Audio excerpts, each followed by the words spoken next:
Pew pew pew pew pew pew. What is good, ladies and gentlemen? We are back with more Aperon action. Top 16 coming at ya, and I'm joined by my boy Zero. What is good, homie? It's great to be back, and it's the off season right now for Aperon, and everybody's a little bit itching for some action. And what better way, where better to find some Aperon action than here in the E4E A New Dawn tournament? Top 16 Asia today. Mm-hmm. Bring up those players, Mr. Producer Man, because there is a lot of talent. 4 players moved on last week into the final 8, and today 4 of these players are going to move on as well. Talk about some of these names, Zero. Well, we've got the regular hitters here from Ancient 8, Alvin and Antu. They finished pretty high up in the leaderboards this season. And of course, Ape GG is always going to be there competing. Claudius finished top 4. Rank 4, Sensi was top 30. Vince is he's very good player as well. Boji, one of the scholars from both Opa. Naoki Aso, who some of you might recognize from Axie, he moved to Japan, so he's been playing Aperon in the Southeast Asia region, and he's a pretty decent player. And Rija as well, I'm pretty sure a lot of you guys know him from Axie, and he's been under the tutelage of Mino, and he's surprisingly a very competitive player in the Aperon scene as well. Not to mention, of course, Shiori, one of the scholars of the Boot Army, and of course Tay, one of the top Thai players in the region as well. So a pretty stacked bracket over here with the top 16 is going to be very competitive for sure. Yeah, I mean, Rizia and Naoki, both pretty decent Axie players in their own right. Mm-hmm. Rizia even made it to the E4E Minors. Oh yeah. Where we all met up, and he got lost on the bridge. That was hilarious. That was a very stressful but funny day. And Tay had a pretty good performance last top 16, didn't quite make it in, so is here to try it again. So remember, everyone, the way this format in the big picture works is we do an open qualifier, so everyone has a chance every cycle. Then the top 16 come to this weekend, and it's a streamed event. Today's going to be single elimination, best of 3, win or go home, and the top 4 will move on to the monthly final. It'll be the top 4 from this Southeast Asia qualifier against the top 4 from the last Southeast Asia qualifier. So, all Southeast Asia, no ping swapping, none of that. And then on the other side, tomorrow, we're doing the same thing for North America, South America. Same thing, running it back. Keeping everyone, on their side so there's no ping issues here. Everyone's going to be playing high octane, high quality Aperon, baby. Let go! Yeah, that's what everybody wants to see, right? This game is just so fast paced, so high tension that you don't want, little things like, hey, my packet loss is affecting me. You don't want things like that. And it's that's part of the game so far. It's just like any other mobile game out there. Ping does come into play. It's not like Axie where you can just play with someone halfway across the world. But hey, we're growing there, we're getting there, and I just can't wait until the big lands start rolling in. That's when things gets really interesting. Oh, absolutely. It is going to be very exciting. We've met at multiple Axie lands, and Axie is not a, let's say, intense game, right? There are, V2 had some intense moments, but it's not like you're on the edge of your chair the whole game. Yeah. Big outplays, big micro moves, and big micro move can be like a centimeter, right? In the right direction in this game, or just that dash at the last moment, or that knock up right as they're about to do the thing. Yeah. Whatever it is, and it's I've been playing. I got 305th place, not bad for my good. and I play Tundra, super squishy. But I play FC1 Seed, and then I play Water C4. And the thing is when you play someone that's always playing AC1, AC2, they're always canceling you. It's so hard to play Water C4. It's just freaking annoying, right? So what I have to do, my only hope, is to put Seed at my feet. Because they're always they dash in. So I put Seed to 5. They think I'm doing Water C4, but I'm doing Seed, and they dash in. Baiting and the skills. Exactly. So that's but it's so hard and it's so risky to do that. And if it doesn't work, you just look like a derp. Or if they even wanted to cancel, but they forgot, or they have zip zap, and you're like, oh man, that didn't work. Oops. But it just the game has these minute, tiny things that you have to pay attention to, and every round can be a little bit different. So without further ado, let's get into this. We got a lot of matches for you guys tonight. We're gonna have plenty of time to talk about our own, experiences in the game. But let's bring up the bracket. Let's show people. I don't even know who's playing yet today. This is exciting. Who's matching up today? Who is matching up? RVN versus Tay. Oh, okay, right. Top 8. So we got RVN versus Sensi. So APG, RVN. Do you know more about RVN? I think I faced him the last qualifier for New Dawn in my first round. I beat him 2-1, I think. Okay, and how did you do this season? I finished 80-ish. Okay. Yeah. RVN was ranked 200 the last time I met him. So he's okay. He's up there, and I mean, beating Tay, that's a pretty good achievement by its own right. Tay was ranked 20 in the previous season, so he's not a pushover, and he got pretty far in the previous qualifier as well. So RVN beating him definitely shows us he has some tricks up his sleeve for sure. There's a lot of new names every week, which is awesome, right? Oh, yeah. It's amazing. We're seeing new names all the time. And that is exactly what you want in an upcoming scene. You want to see the upsets, because that means it's not getting stale. That means that other people are learning and leveling up. So, first match tonight, I think it's going to be 2 versus Ichnum. Oh, Arasu versus Bins. It's going to be Arasu versus Bins. So we're going to start in the bottom. We're going to work our way up. So Arasu versus Bins. First, I want to give a shout out to Loot Rush. Thank you guys for sponsoring this, or helping sponsor this. If you guys are looking to play Aperon and you're not really ready to fully invest yet, but you really want to give it a try, test out some NFTs. Maybe you have an NFT and you want to try different NFTs so you can see, what's good and what maybe would be the next purchase. Loot Rush is the place to go. They've got all kinds of planets that you can lend.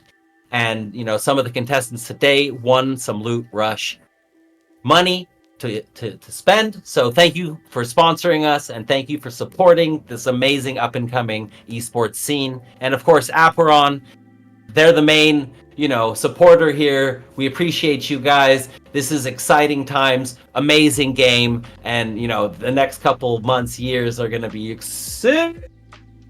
Absolutely, it's getting there. We're feeling it. The tension. All the players definitely are gearing up for the future, preparing for what's coming next for the Aperon competitive scene, and we're in the forefront. We get to see what's happening for everyone else, and for all the players as well. It's definitely going to be an exciting time, and all these tournaments, they keep all these players on their toes, even though it's the off season. Is absolutely perfect. And it says Guild Wars or Guild Season too, so that's exciting. There's something brewing. They're cooking. But I think we're ready, Zero. I think we're ready for the match. Match 1, baby. Match 1. Arasu and Bins. Here we go. Oh, look at these stingers. Look at these stingers, they're so pretty! No, yes! We're trying to upgrade every stream. Every time, we're just trying to add in a little bit more, a little bit more, a little bit more. 1% better each time is the way to go, right? You don't want Absolutely.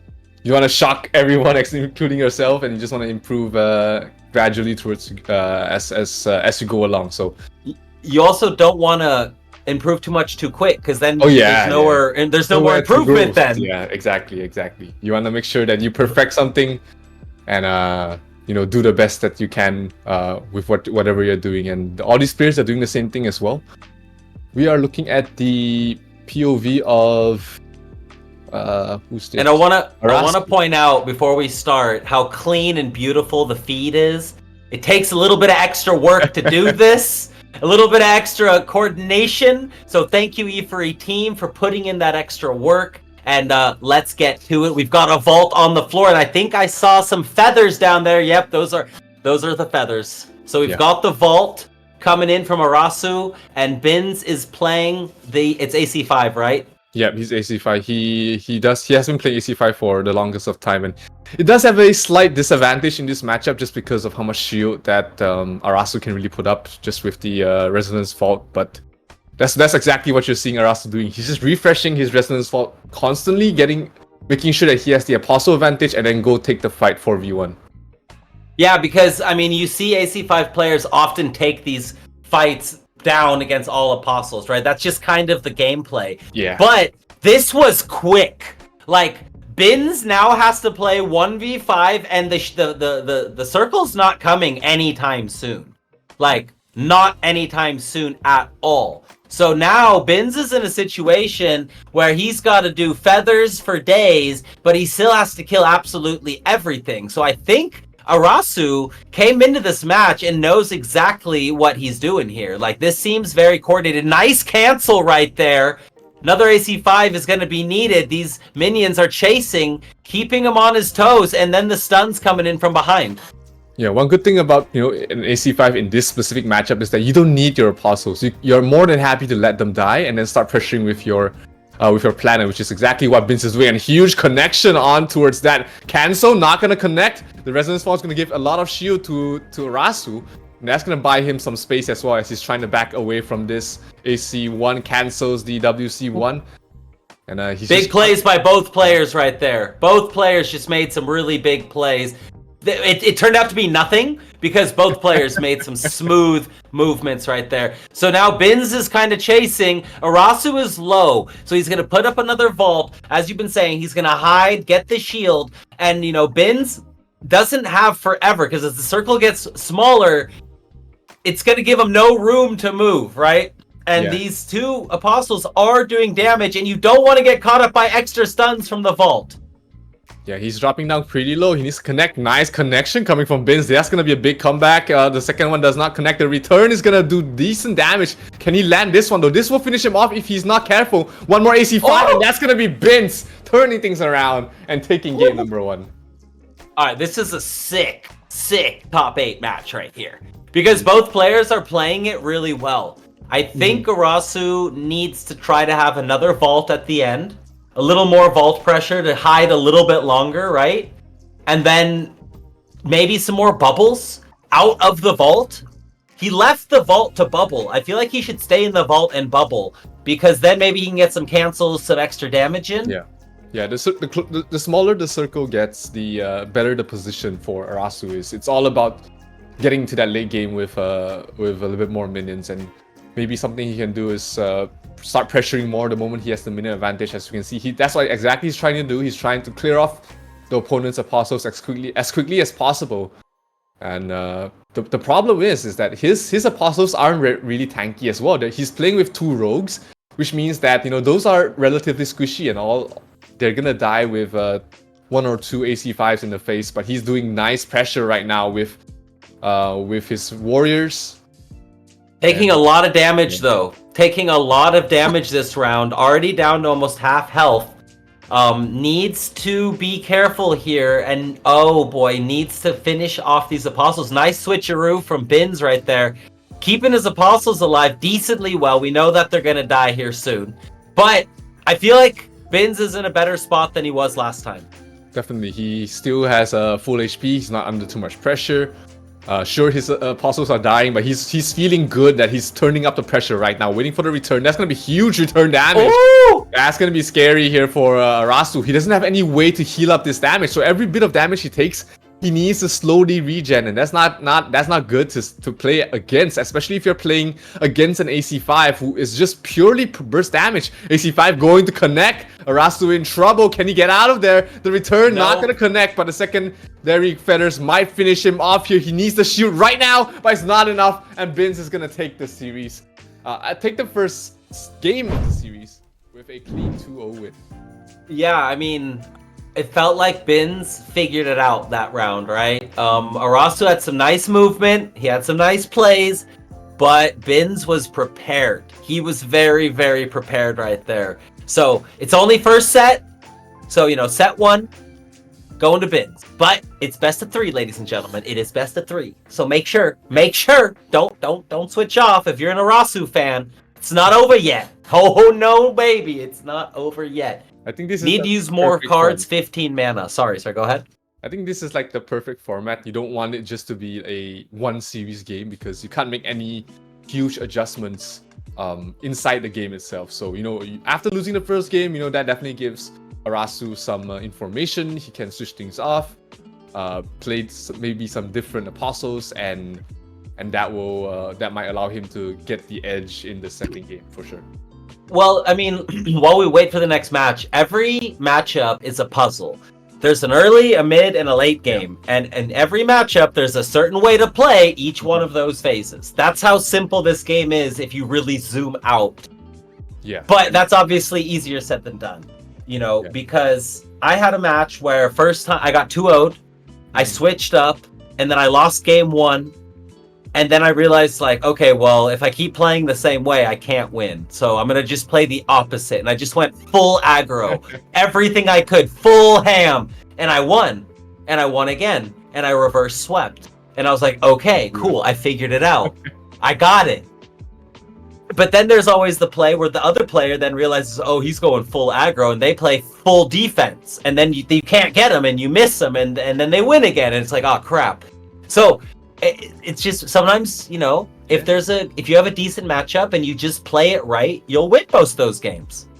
Yeah, there's an element of mind games going on. It's not unlike poker where you sort of have to guess how he's playing, and a lot of times you just have to adapt to whatever cards you're given right in your hand, and that's the best players can adapt to whatever situation there is. So let's see if Arasu can do that, as he's finding himself one match down in this best of 3 series.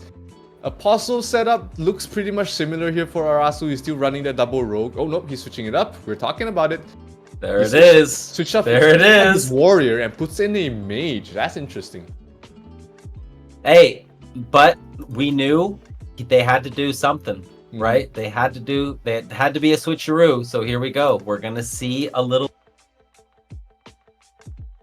Yeah, he's really focusing on finishing off the mages right now from the side of Bins, and he's gonna get one already this early on. He does have another Resonance Vault ready to go. He does have another Card Shark ready to go as well. So vaults for days. Nice evade though from Bins, keeping his apostles alive as long as possible. I mean, that was basically a trade of 3 elixir for 7, because he got everyone out of the vault, right? It was just nothing. But look at this. Arasu is just getting Vault Card Shark every single time. Vault Card Shark. That's basically all he's playing. Yeah, that's that's the gameplay of when you're playing something like a Resonance Vault or a Fire C6. It's all about getting the apostle advantage, and that's what he's really emphasizing on. He has cleared off all of the apostles from the side of Vince. But only one left. Only one left, and this is a guardian. It's not gonna do a lot of damage. It's not gonna provide a lot of pressure. It's a lot of just CC.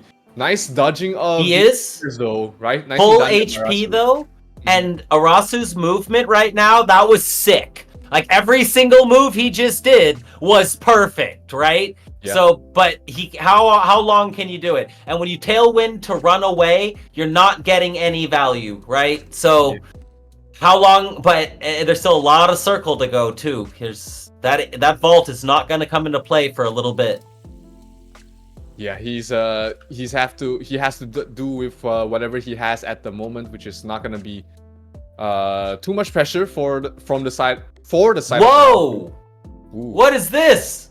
Sauron's eye? Where did that come from? That's the additional pressure that Bins needs to close this game out. He's not playing the Zip Zap variant of the AC5. He's really just trying to pressure far range, and the connections are really being dodged well here from Arasu, though. He's avoiding most of the damage, and we see Bins really desperately trying to keep up, trying to continue on the pressure. The cancel perfectly done there by Bins, and that's going to give him huge advantage, but here comes the second one. He's not ready for that. All right, well, the thing is even though he got the vault off, it doesn't fill the circle.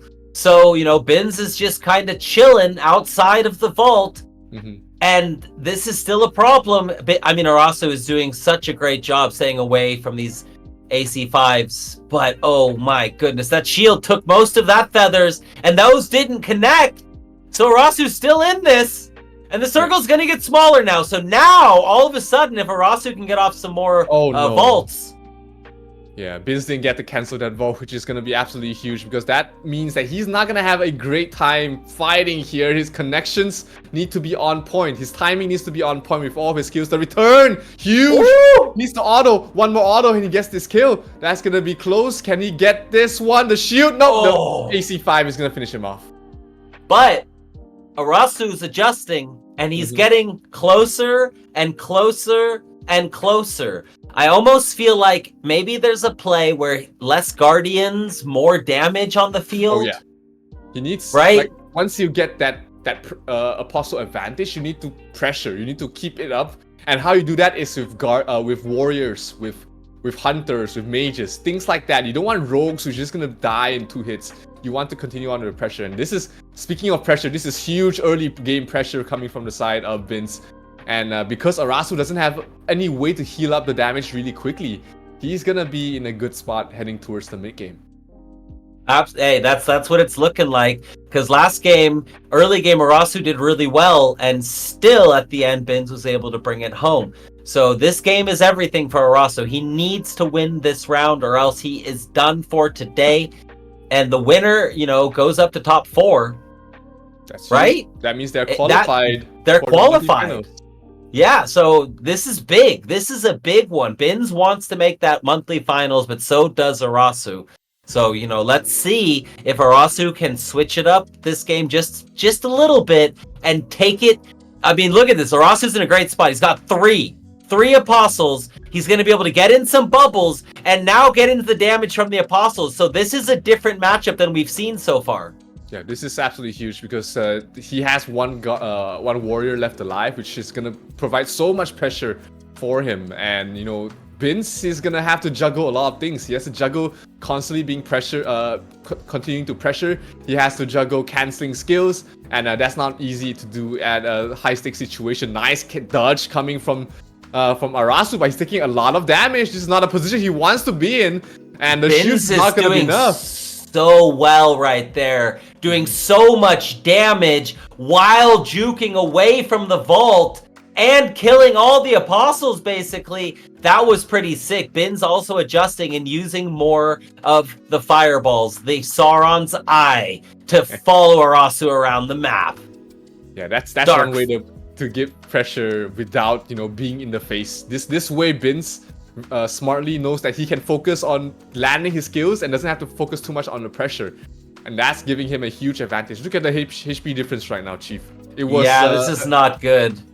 Yeah, and so another dark fire coming out from Bins, and he's just chilling. He's just gonna let the dark fires do the work. I mean, Sauron's eye, bro. Like, if you've watched The Ring, it's not something you want to joke with. You don't mess around with Sauron's eye, bro. And Apron is the same way. A lot of people are using it. FC4 is a scary beast. Absolutely. It's slow moving, but when you're running a planet without high amount of win points, suddenly you're constantly being forced to use your dash over and over again, and that's exactly what the Gustwing Unbound players want, is that you use your dash to get out of the fire, suddenly you are sitting duck for the feathers to land. So very well done there by Bin, spotting the advantage his planet has, and that he has one more game, right, before he moves on to the top 4? Top 16, top 8, top 4. No, he's through. Oh, congratulations, my Bins. boy. Goated. Bins goated. So let's give a little shout out to the chat really quick. I'm going to move up. HP Hang, what is good? Apron NFT, how are you guys doing? Thank you for stopping by. E4E, Eric, Dude, J, Ghostin' in the house, Nitrate, Paul W3, Mino, what's good?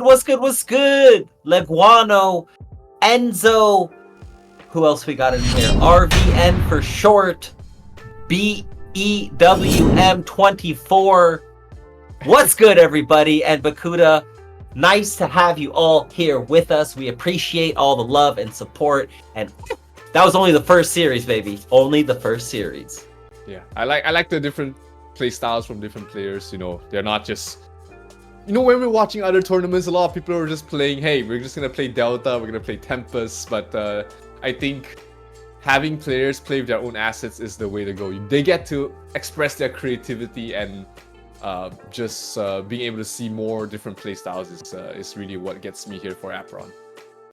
It's so funny because that's going to be such a back and forth conversation between different people. Mm-hmm. I've already heard both sides of the argument. Personally, I don't really care. I want the games to be awesome. Absolutely. Whatever makes the esports games the most fun and makes the game grow at the best rate, that's what I want to see. I'm not really partial on either.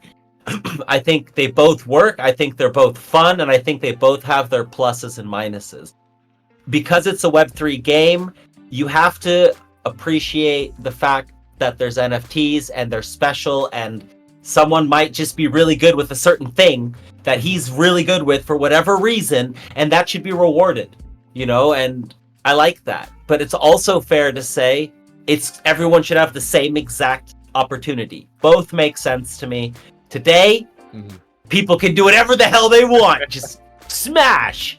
Yeah, whatever they need to do to defeat their opponents, this is where they want to showcase it. And hey, we've got plenty of more matches here for the New Dawn qualifiers. Qualifier number 2, I did play in the first one.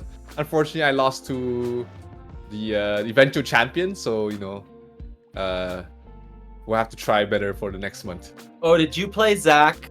I played Zach, yeah. Man, Zach had such a hard bracket too. Like, it's insane. He played such good players. He's just good at tournaments. He made the right small micro plays when they were needed in the right moments. Even in matches where it looked like he was gonna lose, he found a way to win. Like, it was impressive. I really want to see more of him. I'm excited to see him in the monthly finals. What happened with this qualifier, Zero? I was traveling for work, so I didn't get to play in this specific qualifier. But hey, this is the next best thing here, Chief. I get to be here with you, and we get to watch all these fantastic games from all these fantastic players. Hell yes. Hell yes. All right. Who is up next? Are we going to go into RVN, Ape, GG, Sensi, and2 versus Ichnum? We're doing and2 versus Ichnum. I think they're both from A8, aren't they?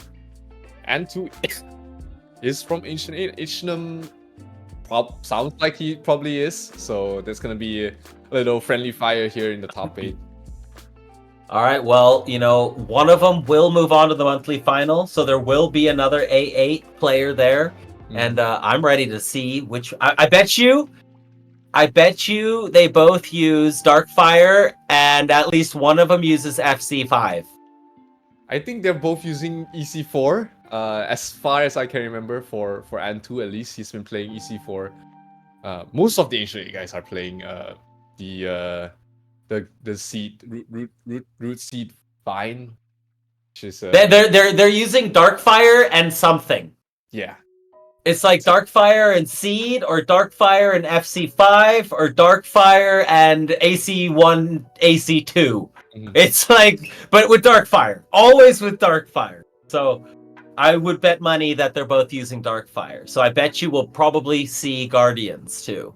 Yeah, they like their long range pressure. They like their AOEs, and that's been their playstyle, at least for most of the Ancient 8 players that aren't playing EC5, aren't playing Desecrated Ground, and they like these way to constantly being able to pressure the opponent wherever they are, because the Darkfire curse is just so obnoxiously Obnoxious. so obnoxious. It just follows you everywhere.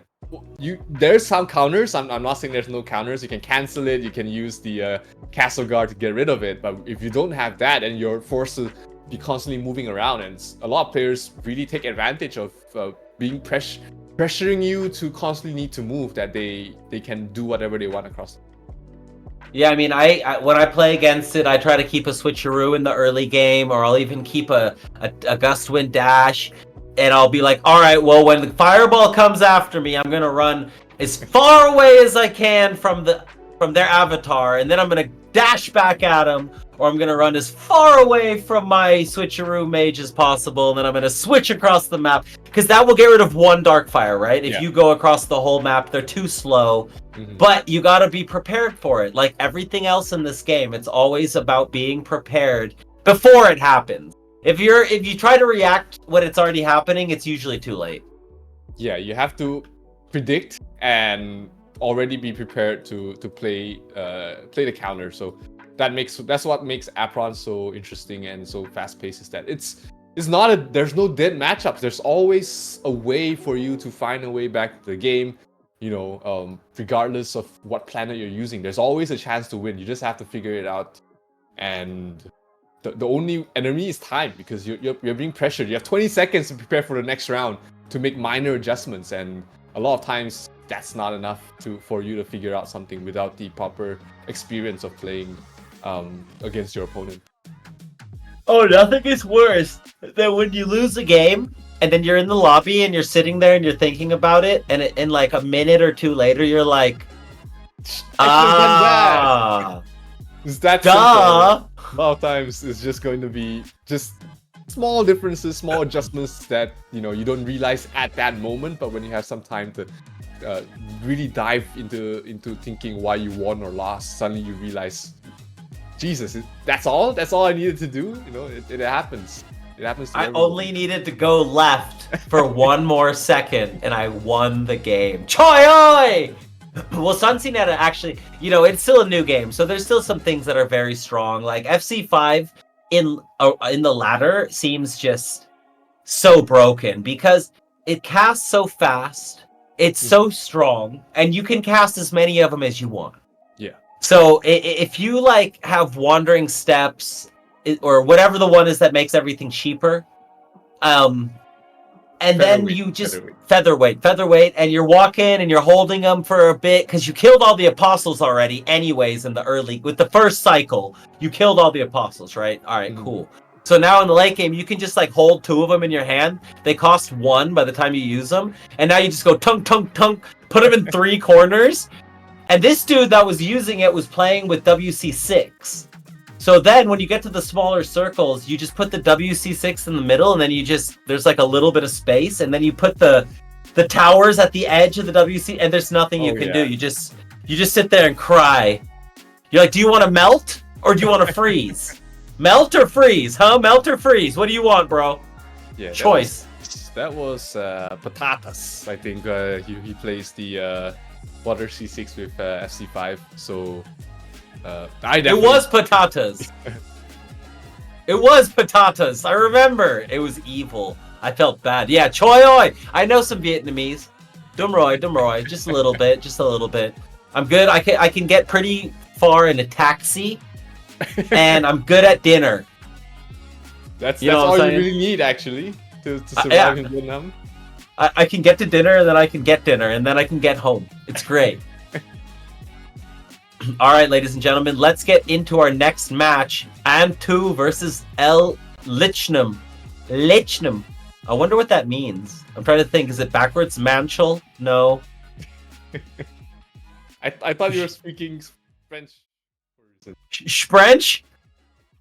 Yes. All right. So I don't know too much about Ishnam.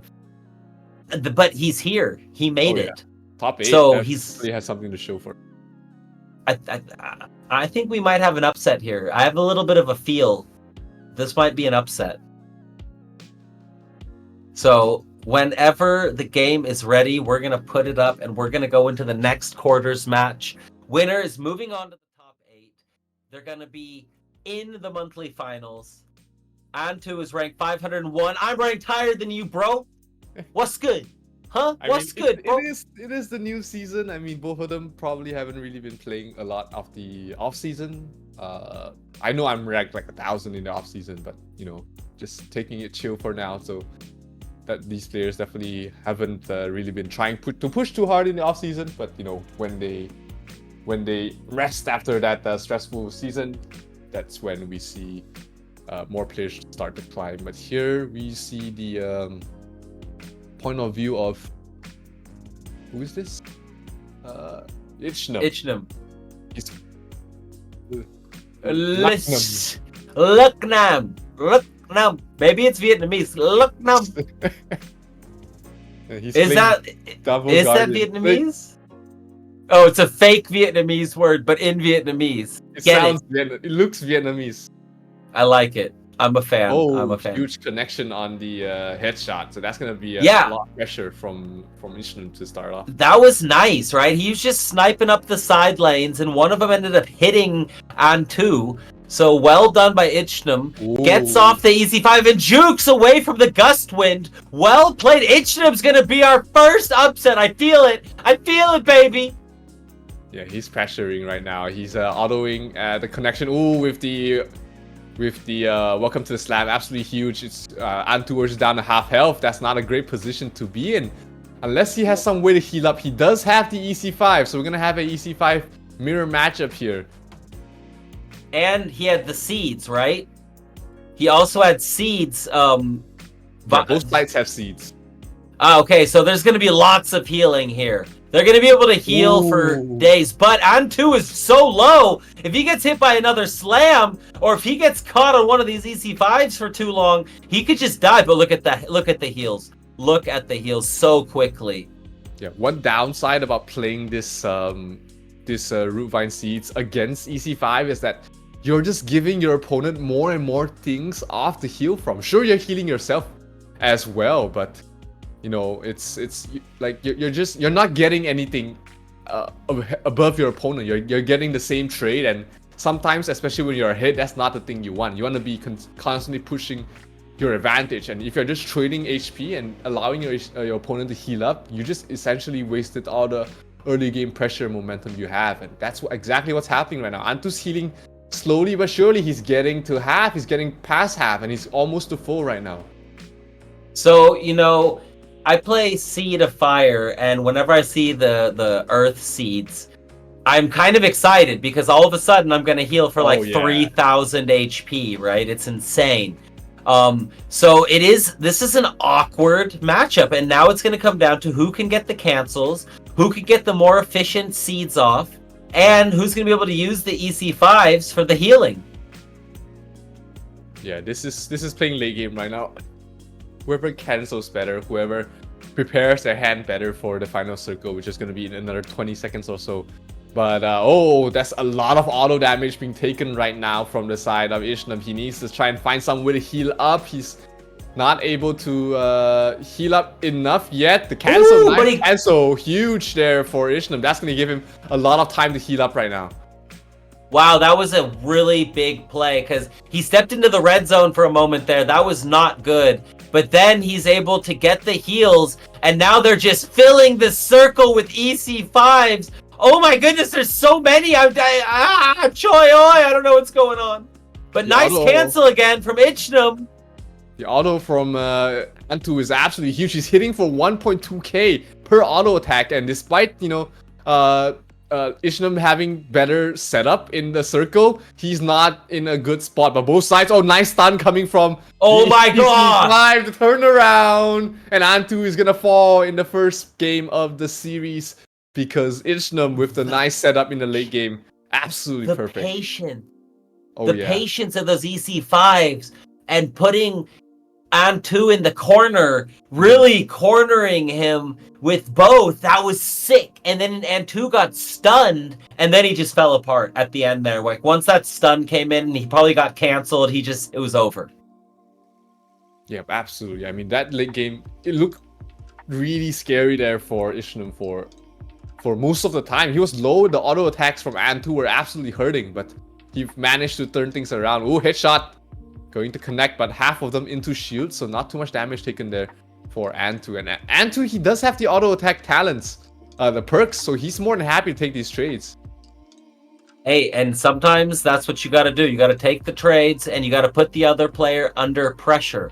It's not even always about, playing it right. If pressure has that added advantage of they might misplay, they might discard the wrong card, they might just completely forget something that is very important. Oh, that was big. Yeah, the headshot was huge, connecting on towards Ichnum, but he does have a lot of the roots already up, so he's going to be healing up a lot from that. And because of the pressure that Antu was able to put on Ichnum, that means that, he was able to heal up a lot. And Ichnum headshot again. Oh, huge headshots coming from Antu. That's going to heal so much, though. And tries to get a stun off right there, but is not able to. Ichnum backs out of the corner and dropping another EC5. Just healing up. Both of them at almost full now. Okay. Antu's full. Ichnum's looking pretty healthy, though. Yeah, Ichnum has been on point with these dodges on the cancels, which is going to help him out a lot in the late game stage. Oh, now as you say that, as you say, he misses. That's funny. Yeah, but he's not under too much pressure. He's going to be able to heal up here with the Antu jumped away right there and didn't cancel, so Ichnum's also going to get off some big boy heals. The 2% per trap is a lot, and apostle advantage wise, both sides looking very similar. Both of the hunters from the side of Antu's. Not too long for this world. Nice root trap slide to get out of there. Oh, huge connection from the warrior, and that's a lot of pressure right now on towards the side of Ichnum, who is all alone at the moment. That's not a good position to be in. But he's going to get off his seeds, and that means he's going to get off a lot of healing again. And, the more you spread the seeds, the more you heal. But, I mean, Antu's auto attacks are painful. Pow, every time. Pow, chunk. Yeah, he's more than happy that they take these trades right now. And it's not looking too good here for Antu. He's dropping down low once again. He still has to face against these two hunters. But on the plus side, he gets to use these two hunters to heal up a little bit. And now both those hunters are dead. It wasn't much though, right? It really... Oh, but he juked around again. Ichnum is really good at juking gust wins. He's juked so many of them. Yeah, I don't think Antu has been able to cancel that a single time. And that's definitely giving Ichnum a fighting way back into this game. Despite, being down. He's always been down in HP, but he's always been able to avoid all the cancels, which allows him to heal up. Nice cancel once again from Ichnum. He's keeping things close, but the auto attacks is absolutely huge. No more stuns though from Antu. This is his last stun. After this, he will have no more stuns. Oh, he cycled for that. Did manage to cancel. But here comes the second one. Oh, canceled again. Nicely done. Oh, look at these guys dancing. It's not over yet. The position is good here, though, for Ichnum. He's set up his EC5s nicely. He's standing at the exact extreme edge which he can. And now he's going to try and dodge away. He gets it out, but he's not able to cancel the EC5. But that also means he's not taking any pressure. Oh, but the auto attacks will finish him off. And Antu will even things out in the first game of this series. Ichnum is trying to auto attack and then get out of range of the auto attack from Antu. That's how micromanagement these guys are playing right now. He's trying to get that one little puh and then back up. And that's so risky because then when you dash back, you go into the red zone and ouch. But damn, well played by both players. 1-1 rubber match in set 1. And I think this is big. If Antu can win this, then the reverse sweep in such a close match, I think mentally that also is a nice advantage. Yeah, it gets tiring in this matchup because you're always playing through the late game. You're always playing towards the end. Cancel, not gonna connect from Antu, and that's gonna be him taking some damage from his Guardian, who does have the prickly personality, which is going to negate a little bit of that healing coming from the EC5. I mean, a little bit's good, right? Look at he took damage right there after EC5ing, so that's pretty good.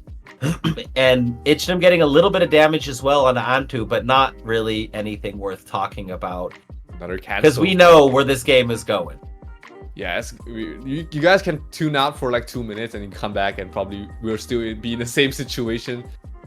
But hey, something might change. These cancels have been on point from the side of Ichnam. He's definitely making sure that he has the best odds possible. So why does Antu's guy have so much more damage than Ichnam's? Because of his perks? Yeah, his perks. He has the Titan Force, I believe, which allows him to deal more damage the more HP you have, the more max HP you have, and that's allowing him to take the better of these trades. That's going to give him the advantage going towards the late game. And as you can see, he's just autoing these apostles down, and he's up 2-1, right? 2-0 right now, in fact. Yeah, Antu is in the spot. I mean, they're going back to the 1v1, right? It is 1v1 time. Decent damage coming in from Ichnam here. He's a little bit ahead, just a little bit, but I mean, these auto attacks are brutal. They're literally trying to juke the auto attacks with the dashes. What is this madness? Yeah, both of them have the same weapon type as well. So that specific weapon type. That was not the play for Antu. Ichnam just got so much more healing. Like, yeah, playing the Root Vine is not the play here. It just doesn't work because they just play the... Oh, nice cancel right there. But that. Fair, but you're not getting much healing either if you go for the instant cancel, right? Yeah, that's true. That's true. You're just baiting out skills right now, and both these players they know the matchup so well that they are just they're just trying to auto and bait skills, knowing that it's just one cancel away, one mistake away from messing up. And oh, huge healing. That's not exactly what she said. You don't want to see that. You don't want to give your opponents more and more healing. Especially when it's this close, especially when the auto attacks. Every single auto attack that you connect is absolutely huge, and Antu is down to half health. He has no way to heal up right now. EC5 gets cancelled there from Antu. Second EC5, he's not going to be able to cancel this. He might get stunned. He has to watch out. And now this is where Ichnam has done well so far, is when he just starts playing EC5, and oh my goodness, the damage is real. It looks like Ichnam's going to take the first set. These guys have definitely played before. Yeah, I mean, they are from the same guild. They definitely have been able to scrim with each other in this mirror matchup, and they know the win conditions. And Ichnam, I mean, for the past 3 games, he's just been setting himself up for the late game much better than Antu. And, you know, the second game was a little bit more of an unpredictable moment, but that late game preparation from Ichnam was absolutely perfect. He always had stuns when he needed them. He had EC5s in hand already, and that sets up the perfect win for him towards the end in the first series of this best. Yeah, I mean, when you get to the highest level, auto attacks, they're so huge. Mm-hmm. But as that series went on, both players realized, wait, if I don't just auto attack, I'm gonna lose because they're gonna cancel me. Mm-hmm. Right? Like straight up. Like if either one of them keeps trying to, like, that's what I do. I just keep playing the cards and keep getting canceled. And instead, just auto attack, let them zip zap you. Well, zip zap's a little different, but when they're both using gust wind, let them gust wind you. It doesn't do any damage. Like none. Yeah. You know what I mean? Yeah, the auto attack does no more damage at all. But it gives you a bit of shield, it gives you the movement, it gives you the cancel, which is the main usage of the tailwind. So yeah. But the point is just let it happen. Let them tailwind. Let him hit you up over and over and over, and then just be like, okay, I think you're out now. Boom! Circle, big circle, some kind of big circle. Boom! Big one. Yeah, got him. We're going in set number 2. Do you think Antu's gonna bring this back? Unless he does have the auto attack advantage, which surprises me because you know, usually the one with the auto attack advantage will be more in a better position in this mirror matchup. But you know, Ishnam has just been on point in his late game preparation. It seems like he has a bit more practice in this specific matchup, especially the late game. So you know, Antu has to make some drastic playstyle adjustments in order to try and take the win, because so far it's his late game has just been a little bit random. It seems like it doesn't seem like he knows what he needs to do in the late game, and Ishnam has just been able to abuse that. Do you think that there's a play to go with Zip Zaps instead of Gustwind? It's the problem with Zip Zap is better in the late game scenario because you know you're constantly pressuring with the cancels as well. But the early game is so much weaker because you're not able to cancel any of your opponent's skills, which means that you know he's gonna be able to do whatever he wants, and that early game momentum is gonna be huge, especially in this mirror matchup. Well, I was thinking because of all the healing in the early and the mid game, maybe you go to the Zip Zaps just for the late game. Literally just for that. And you just take the disadvantage in the early game, right? What's up, Justin? Welcome, welcome, welcome. Michu, first time chat. What is good? Nice attack cone, by the way. Hey, man, both of them got the cone, but Antu's is a little bit stronger, hitting like a rock. Yeah, when both of them are running the same weapon type, it's not much of an advantage for that specific difference, but the perk difference definitely is shiny here for the side of Antu. He's just been able to auto these apostles down. It hasn't really been needing to use too many of his skills. Look at that, just the autos, 800 per attack is huge. Oh, he takes a huge headshot to the face though. I mean, but I gotta say, Antu has been better in some things, but when it comes to movement, Ishnam is on point. Oh, this man, he is juking, ducking, diving, dodging, and he gets away from like 80% of those dashes. It's insane. Oh, the headshot connecting once again. That's huge pressure. Root Trap Sly catching him right now, and Antu is stuck in between a lot of rocks, and everything's a hard place right now for him. A lot of easy, I like a lot that. of EC4s in hand here for the side of Antu, so he's gonna get a bunch of healing done. But that also allows Ishnam to heal up on his EC4s as well. So not a great position. We see Antu trying to keep his hunters alive as long as possible, but against EC5s, these are not long for the world. It's 2 versus none though right now for Ishnam. He's gonna have to deal with these 2 hunters. Yeah, but he gets to heal. I feel like that's actually an advantage in this matchup. Because getting all that free healing, it's just worth.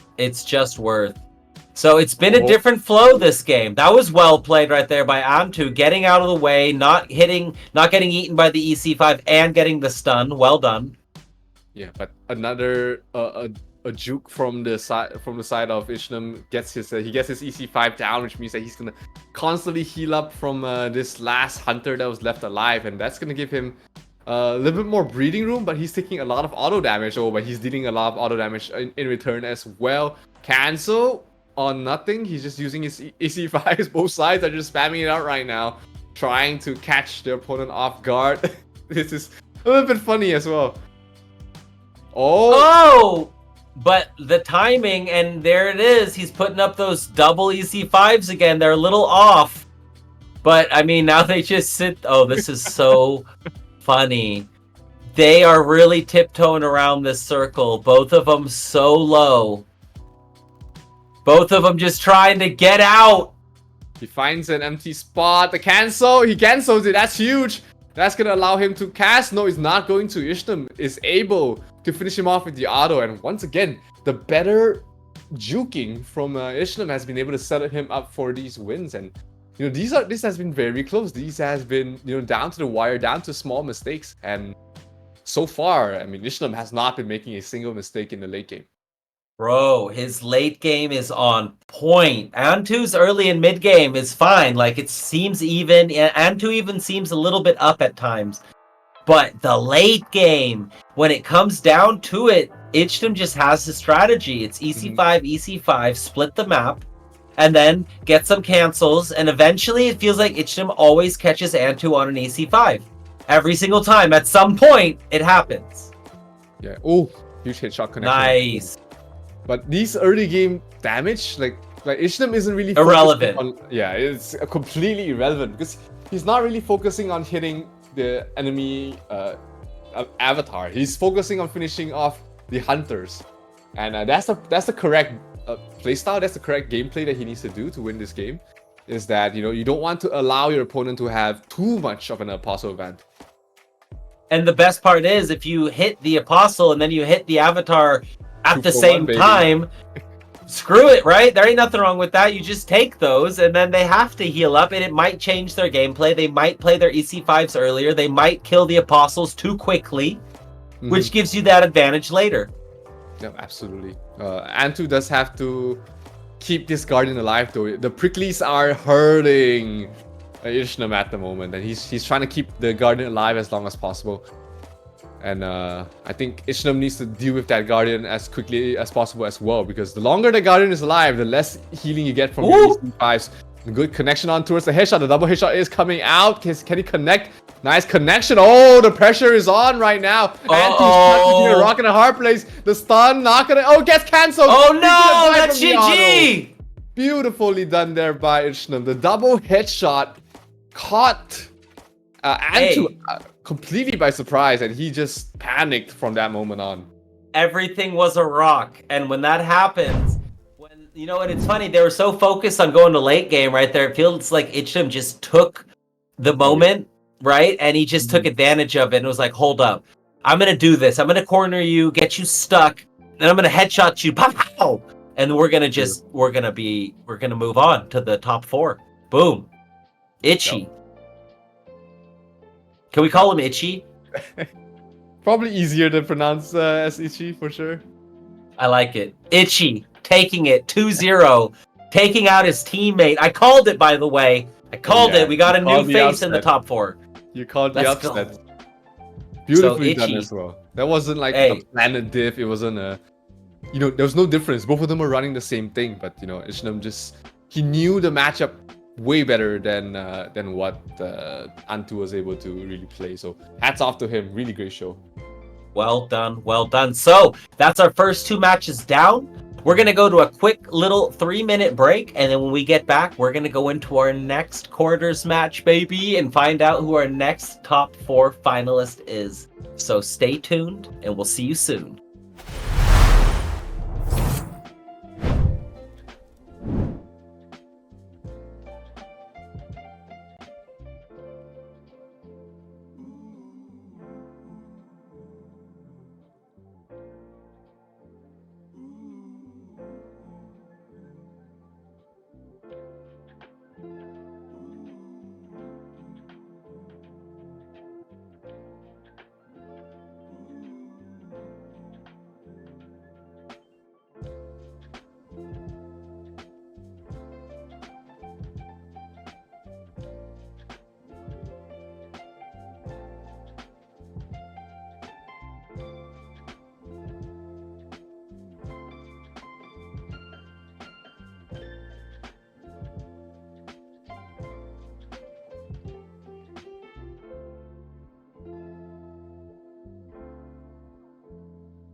We are back having too much fun in the background. Zero, we've had some sick matches today, my dude. How are you feeling so far?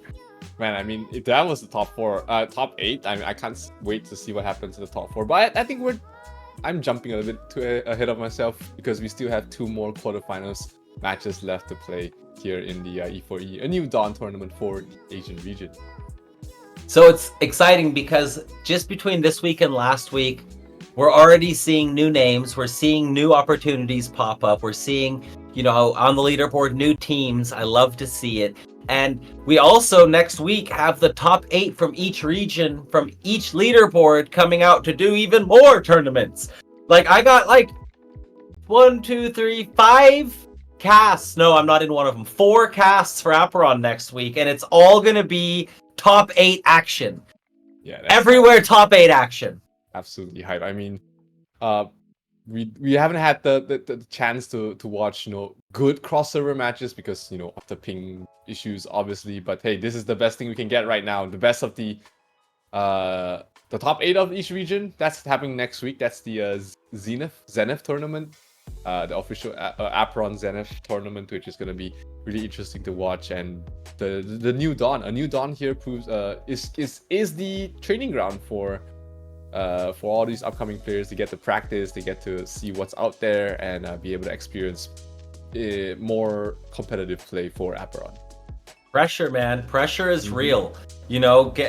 Having that opportunity to come back, figure out a matchup, and we're using NFTs in the Zenith tournament. They're also going to be using NFTs. So, you got to come in, you got to be prepared. And, when you get to use NFTs, you can bring multiple NFTs. You're not locked to one. Yeah. So that is an advantage to teams, obviously. That's an advantage if you have a daddy 1437 or a daddy chief that's like, here, I got you, bro. Whatever you need. If you need options, I got you on options. Let's go in and make sure you got the whole Swiss Army knife. You know what I mean? Why not? That's part of it. And that's why we're back to the debate of what to use, what is the best format. We will find a balance. There will be a day where we'll have planet pools like we had Axie pools. When we get to that point, then we can do banning planet pools or teams with planet pools or team planet pools. You know what I mean? There's so many things we could do. We could even say 2 teams of 3, 9 planets per team, banning out 3 of the planets, and then the teams distribute planets to the players by what's left. There's so much, right? There's so much that can be done. But right now, there's only 15,000 planets in the game. There's still things that are not bred. There's still so much to do, right? But we're going to try out all these formats. We're going to try out all these tingies. And let's see this bracket real quick, if it's time. I'd like to see the bracket. Next match, we have Claudius versus Nyoki Aso, who I think doesn't he work for us sometimes? He's a beast. That's another Naoki. Different Naoki. Okay. The other Naoki's also a decent gamer. You know what I mean? These guys are all just decent gamers. And you know what's funny, Zero? Claudius was on my V2 Axie team. He was one of our first players. Wow, full circle here. Bro, he played in our first 3v3 tournament. It was AK and Indez, the GOATs, and Claudius was our third. Wow. That's how long ago I'm talking. I'm talking 4 years ago, bro.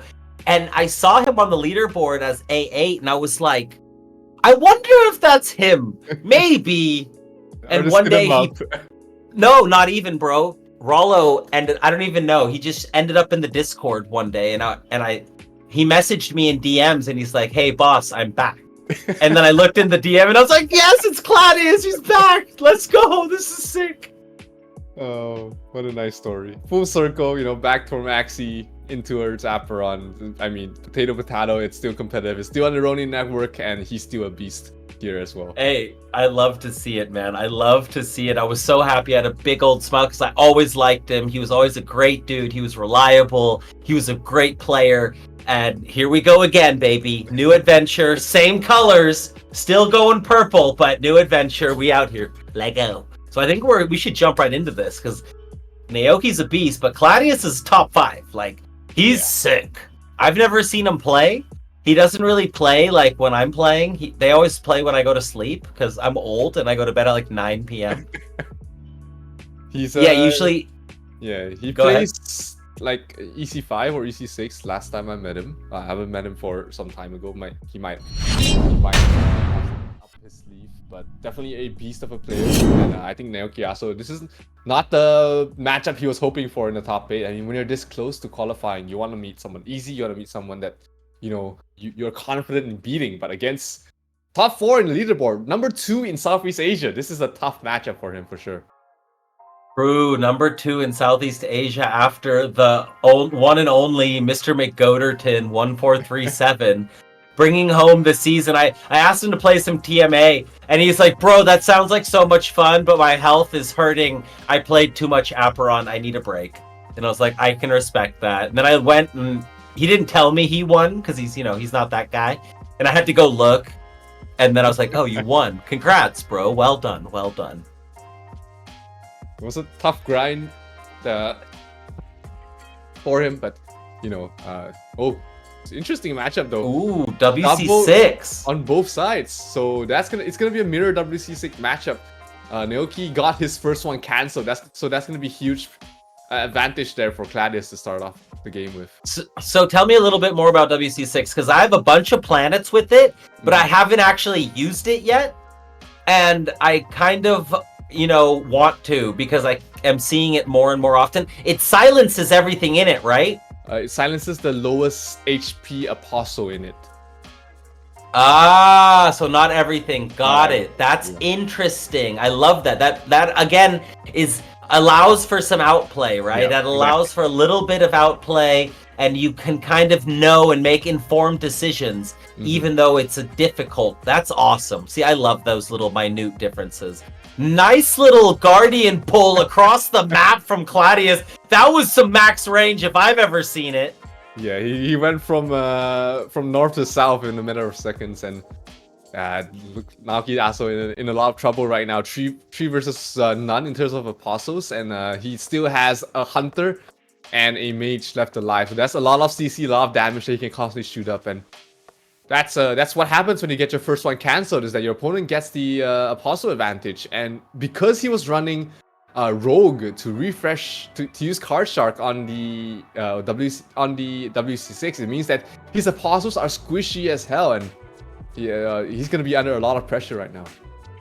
So yeah, I mean, sometimes it's as simple as that. When I get my water C4 canceled in the beginning of a match, and then at the end of the game, well, it's not over, but it's like, shit, I really made a boo-boo. That is not good. And you notice in the end of the game when they have all their apostles, and you're like, that water C4. Yep, that was part of it.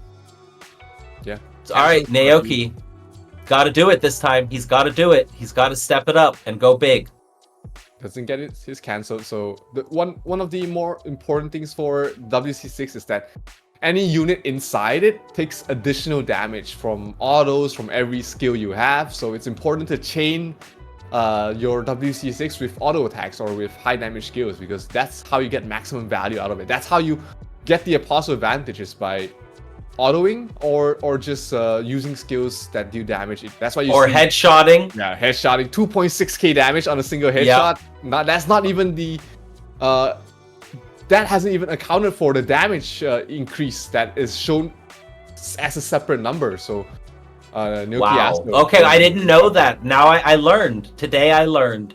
I did not realize that they, took more damage, and that it's all about the chain. It's like when you play Darkfire, when the Darkfires get there, you got to start stunning them, right? That's just the way it is. If you stun them, you get more value out of the Darkfire. Everything comes in, then big cancel right there for Claudius, and Naoki is in trouble again. It's looking like Claudius is in form, ladies and gentlemen. In form he is. Yeah, he's not taking any prisoners here. Taking this looking like a quick 2-0 in the first game of the first series, and he's completely just chasing him right now. And that's one of the strengths of Claudius's planet, is that it has such high air points. He can play Zip Zap and Tailwind along with his Sub-Zero Freeze. And that allows him to just constantly pressure the moment he has the Apostle advantage. And we did see, Naoki has the Sub-Zero Freeze as well, but he doesn't have the way to pressure close range. He has to rely on Bubble Blasting, which is not a great skill to really pressure 1v1. So Claudius has that small advantage. Bubble Blasting seems like it's one of those moves. It can snowball pretty heavily. Oh yeah. If you start hitting it and people get tilted and they start missing cards. But at this level, someone like Claudius using so many stuns, it's like, all right, as long as I'm always ready for the bubbles with a dash, we're good. As soon as I see that red line, I just dash where he can't bubble me, and I'm good. Come up from behind him with my Zip Zaps if I don't hit him with the dash or what, and then it's just good position at that point. Mm-hmm. All right, well, Naoki now has his chance. One set to Claudius, but it's not over. It is a best of 3. Can Naoki bring it back? Yeah, Naoki has to play out of his mind. A slight planet disadvantage. I wouldn't say it's huge, but definitely in a mirror matchup, every little bit counts. Every micro movement, every small advantage you have, even if it's just one IV difference on your Apostles, everything matters in a mirror match. Sure. I love the stingers. I'm sorry. It feels so cool. I love it. I feel like I'm watching Halo or something, It's like, yeah! Woo-hoo-hoo! E4E's been really working very hard on these production value items. Even the bumper is really nice. That was actually Aperon. They made that for us. Thank you guys, Aperon. They made us some cool little visual little tingies, right? And they're just beautiful. I'm so happy. I'm happy for the scene, right? I'm happy for everyone. Oh, is he gonna get this? No, too slow of a stun. But okay, we got Darkfire coming out, so he is switching it up completely this game. Yeah, he's playing a completely different planet here. I think for Naoki, the Darkfire definitely is annoying for the Sub-Zero Freeze, because when you cast Sub-Zero Freeze, you can't move, and when you have that Eye of Sauron chasing you everywhere, you don't really want to stop moving. You want to be constantly on the move. And we do see Naoki. He's trying to pressure him with the Flamethrower, with the Zip Zap, and he's trying to change his playstyle, switcheroo, trying to get out of a bad situation there. But he hasn't really been doing a lot of damage to Claudius. He's still pretty much full HP right now. I like that he's changing it up, though. I like that he's trying a whole new strategy, and he's doing a thing, right? That's what it's about. Try to do a thing. Try to catch him off guard. Obviously, if he wins this, then Claudius gets to switch it up, right? Huge cancel on the Sub-Zero Freeze, which means that Claudius just wasted 5 energy there, and he's gonna get stunned up by the Hunter as well. The Darkfire constantly pressuring him. Flamethrower, switcheroo to get him out of a bad position. Claudius is still hanging on here. Yeah, Claudius staying mobile, but he's down right now, So Naoki. No cancel though, and gets hit with the snipe. Naoki just took some massive damage. That was a big play right there from Claudius. Both of them putting up the Zip Zaps, bringing back a Guardian to protect. But now Naoki's looking really low. He's really taking a lot of damage here. He needs to get out, but he's not able to. Trying to drop the baby cage, trying to buy some time. Oh, here comes the Castle Guard to get rid of the Darkfire. Boom, well played by Claudius, and Claudius seems to be getting control of this match. Yeah, drops a Sub-Zero Freeze in the middle of everything, which means that all the Apostles from Naoki is going to die very, very soon. Naoki himself isn't really very healthy at the moment, so he's going to be in a lot of trouble right now. The stun definitely looking like it's going to connect, and that sets him up for taking so much damage, and he's not going to be able to come back from this. There it is. Zip Zap, one more Zip Zap, one more auto, and that should be... the Flamethrower seems to be not good enough for Claudius. He can't get him in the Flamethrower, like it seems, at all. Maybe he needs to try to stun him and get some chains going. Mm-hmm. thing about flamethrower is that, you know, the damage is slow. It's not like a burst amount of damage. It's not fast. You have to constantly be in front of your opponent or chasing in the face of your opponent to do damage. And a lot of times you just don't get that opportunity to stick to your opponent because they're constantly moving around. They have switcheroos, they have tailwind to get out of bad positions. So I don't think that's... As you say that, tailwind or switcheroo in hand, waiting. When I teach new players, it's like sometimes it's as basic as that. Just hold the switcheroo in your hand forever. Just hold it, because you know you're gonna need it eventually. You just need it for like right now. Like right now, if he would have had switcheroo, he wouldn't have taken that damage. It wasn't that much, I know. But the point is, right? You have the switcheroo and you get out and you're gone. Mm-hmm. Here we do see Claudius trying to pressure himself, giving chase. He does play a priest for Naoki to keep himself as healthy as possible. Campbell! Just kidding. Big old meter storm being dropped there. He's constantly healing up though. That priest is very annoying. He's trying to finish off the priest, but the priest is still alive for the moment, which allows Naoki to constantly get these trades. He's trying to constantly pressure as much as he can, using his HP as a resource.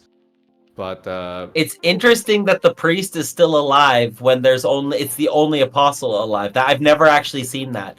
I've never seen the priest live longer than everything else, but everything else was already dead.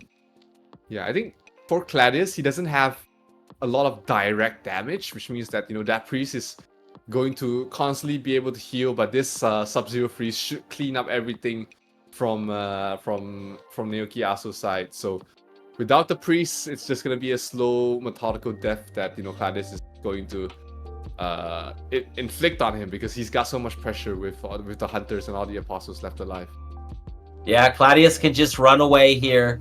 Keep running away, keep stunning, and just stay away from that stupid eyeball. Sauron's eye ain't got nothing on me, is what Claudius is saying right now.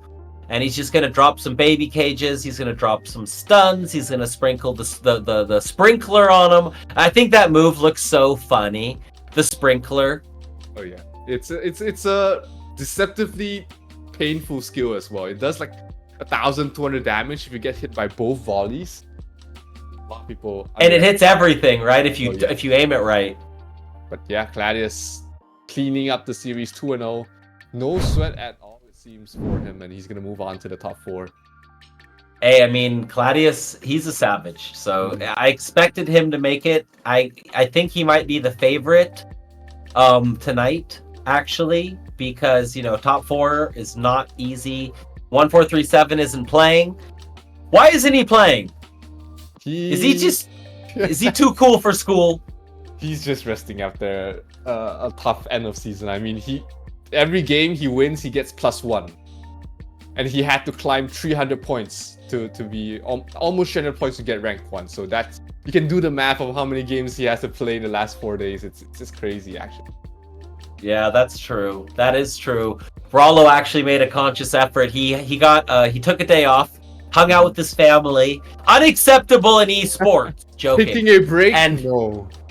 And then he got hit by Decay 2 days in a row. And then he lagged out of 2 games and he lost like 85 points. And he's like, bro, I'm gonna have to play for 3 days straight. And that's assuming that Theban doesn't. I was like, yeah, bro, honestly, save your energy. It's a marathon, not a sprint, and there's not even a prize difference, so do not break your back. You both have children and wives and homes and rents and stuff. Like, I get it if you just like, nope, not worth it right now. Not worth it right now. Totally acceptable. Because we also have a lot of big tournaments, you know. We're in one right now. Rollo is already qualified for the top 8. I'm sure Theban would be too if he was playing. And so Rollo gets to chill tonight. And Theban does too. Yeah. I mean, it's when the time comes, you'll be able to see all these players in action regardless of, you know, this tournament or the next. But what match do we have next here, Chief? We've got one more for the quarterfinals. Gap, are you playing tomorrow, brother? How you doing, man? You also had a very good season. Well done. Congratulations on the second place. Terrencio Vlog, welcome, welcome. How is it going? How's everyone doing in chat tonight? I hope you guys are having fun.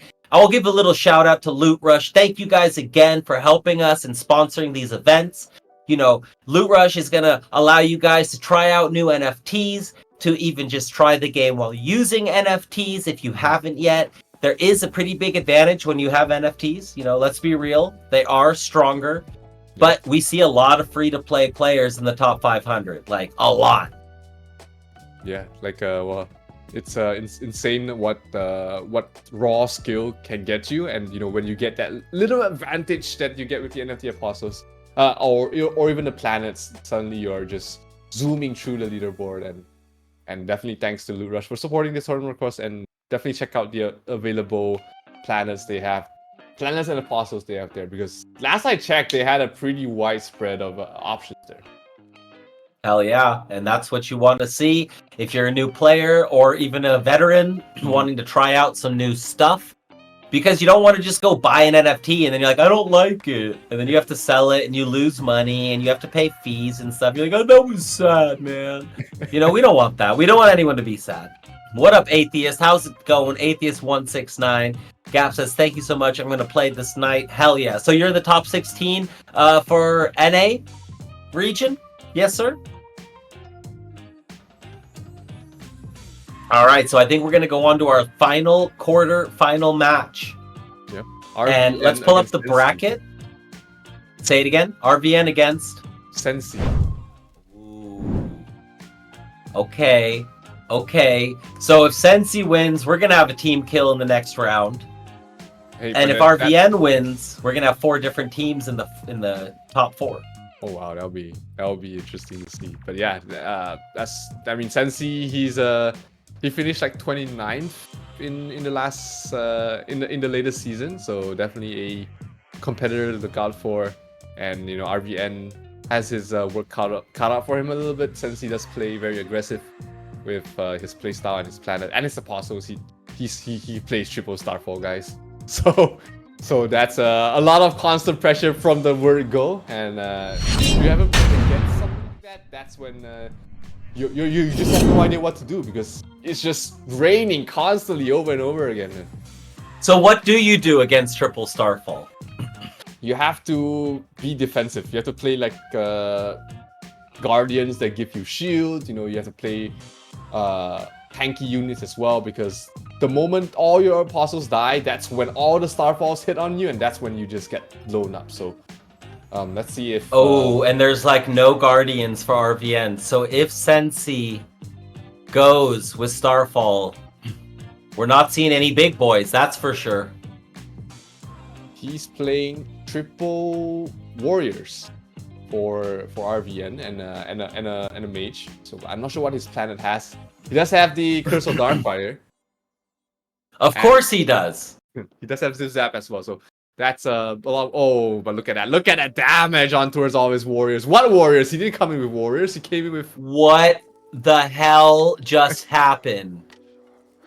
Where did they go? That's what happens when you stack up your apostles against triple Starfall. They just cease to exist, and RVN is in a whole lot hold of on. trouble. Explain to me a little more about Starfall. I didn't like, if they're bunched up, do they do splash damage? Yes, each Starfall does have splash damage, and when your apostles are bunched up, then you know they're sharing the damage constantly of each star. Of each star, exactly. So you get triple the value. Like when you have 3 apostles sticking next to each other, you get triple the value of one single Starfall. That's exactly what happened to all his apostles. I had no idea that's how it worked. Wow, that was disgusting. They all I wonder if RVN knows that and if he's gonna switch it up, because that's... So it's basically you want to set up as if you're playing against EC5 or against Cold Water. Yeah, you want to spread them out. You want to make sure that they don't share the damage. But surprisingly, you know, RVN's holding his own right now. You know, despite he's doing pretty good. He's slowly chipping Sensi down, but it might be too little, too late here. He's dropping down very low. AC5 not gonna connect. that's an opening for RVN here. If he can get a little bit more healing off, he might be able to prolong this game. But nope, the Starfall will finish him off, and Sensei takes a easy game number 1. Wow. Okay. I hope everybody's learning, because I learned something. That was crazy. I looked away, I blinked, and they were all, like, literally, look at this. It's the beginning of the game. They're all dead. Wow. This was like 10 seconds into the game, I think, or something like that. And that was insanity. Okay. I saw something I've never... Oh, no, don't do it. No, RVN, that's not... No, you lost. They're bunched up again. Look at the damage. He needs to play the Reflect right now. That's going to help him out a bunch. Oh, no. Oh my god, they're disappearing. The pain, the agony. RBN's trying his best to keep them alive. He's playing shields, he's playing the Tailwind just for the little bit of healing that he gets. But and he's playing double Guardian, so that's keeping him alive for now. And he's actually doing a decent job keeping all of his apostles alive. Better, right now, better, yes. But like he still has to spread them out because they schmelted. They just schmelted. Yeah. Wow. If he split them out, I mean, everything would probably still be alive. His Guardians would be giving him a bunch of shields and defensive capabilities. But this is a learning experience here for RBN, you know. And Chief. And Chief. Wow. Young Hoshi, Geo Camrank, and Paul. What's good? Yeah, it's like suicide. Putting them all next to each other is like absolute suicide. That's wild, bro. See, and these are again the minute parts of Aperon that people don't know. I've played the game like 10, 15, 20 hours. I don't know. I didn't know that because there's so many of those little things that you don't realize, that you don't think about, that don't hit your radar because you're focusing on like difference between top 2000 and top 1000 is card play. Straight up. Just, do you play your cards right? Do you discard right? And do you play the right cards? You don't even have to hit them all. Do you just play them right? Right? And then top 1000 to top 500 is like, okay, you're playing your cards right. Now you need to set some things up. You need to start canceling and you need to start making some outplays. Boom. Top 500. And then top 500 to top 200 is now about min-maxing, making all the right plays in most situations, and knowing most things that are going on. And then 200 to 100 or to 1 to 50 is just like, just be the best, right? All the things. Yeah. So, you know, yeah. Like I had another way to break this down, is that the game is 50% mechanical skill, 25% planet and apostles, 10% grinding, and 15% knowledge. And you know, if you want to be in top 50, if you want to be in the top 10, you need to be like in the you need to have 95% out of the 100. And if you want to be rank 1, you have to have 99%, because if you want to finish top 200, sure, like 80% is good enough. You can make up for mechanical skill with better planets or better knowledge, but to be the very best, everything in your little diamond, if you play MMORPG in your hexagon or whatever everything has to be maxed out. Yeah, and you know, and this is still early days, right? This is still super early days, which means, you know, maybe in 6 months 1437 and Rollo can't even break top 10. That's the kind of game this is, right? That's the kind of game when you get all these 15 to 22-year-olds that have no responsibility, with no kids and no mortgage and no bills to pay. They can play the game for 8 hours a day. And when they end a season and they played for 3 days straight, they're not burned out. They're ready to go again. They're playing in the tournament today. They're practicing on the offseason because they can. And because they're making good money for a 15, 16, 17-year-old, right? It's just different. And once those beasts enter the fray, you see it in every esport. No pros really are a 30 or above, like very rarely. And in the games there, like Halo, they're all 30, but it's because it's the same pros that were pro 15 years ago. Yeah. They just stayed pro and they don't let anyone else into the circle because like you don't get to play. You can't practice with them because you're not one of them. Yeah. And all these child prodigies, they're getting better in whatever game there is. Faster reactions, faster, just better in everything. Most part, and yeah, it becomes really tough for Cleaner memory, no drugs or alcohol. For all these old guys like us to beat them, we're gonna have to do something really special. But oh my god, I'm in pain! It hurts! Oh my god, it hurts so bad! If anybody in this chat is friends with RVN, you need to tell him how Starfall works. RVN, if you are in chat, please listen to us. We're telling you what is happening. Because if I were playing, I would be tripping like, what the hell is going on, bro? He's hacking. E4E mods, is he complaining about hacking? Someone check his PC, he's definitely hacking. Too much damage. That is, I'm not even going to commentate. There's nothing to say besides Sensi broke the game if you do the setup RVN did. That is just insanity. We saw that damage was 1,000 damage per Starfall, and it was just AoE damage as well. And yeah, is he charging his Starfalls or does he just play them? He charged one of them. He charged 3 of them. Because all 4 of his mages have Starfall, he cannot charge all of them. So he has to use one, sacrifice one, and then he charges the rest. Ah. And we're gonna say. And then he just freaks out and presses buttons. Yeah, and he just this is when you have 300 APM, you just spam skills and everything just dies. High tier gameplay. All right, now I know how to move up the ranks. Got it. Play 4 mages with Starfall and Fall Up. That's all you need to do. I'm just gonna go in the marketplace. I'm gonna buy all the NFTs, and that's my game plan. What about Twin Towers? What do you think about that? Vault and Flame Tower, Scorchbrand. You need a bit of healing somewhere, whether from your apostles or your talents, because the weakness of something like that is that any damage you take is permanent, and for some in a lot of matchups where they have healing, they can just take the damage early on and then play the late game better because they're not taking permanent. Okay, that makes sense. But it's very newbie friendly because you've got a lot of room for error. You're dropping things. You don't have to worry about too much because stuns everywhere, little fire monsters coming after you. Exactly.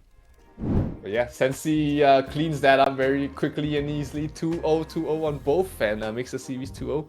Moving up to the top 4 of the second qualifiers for the New Dawn.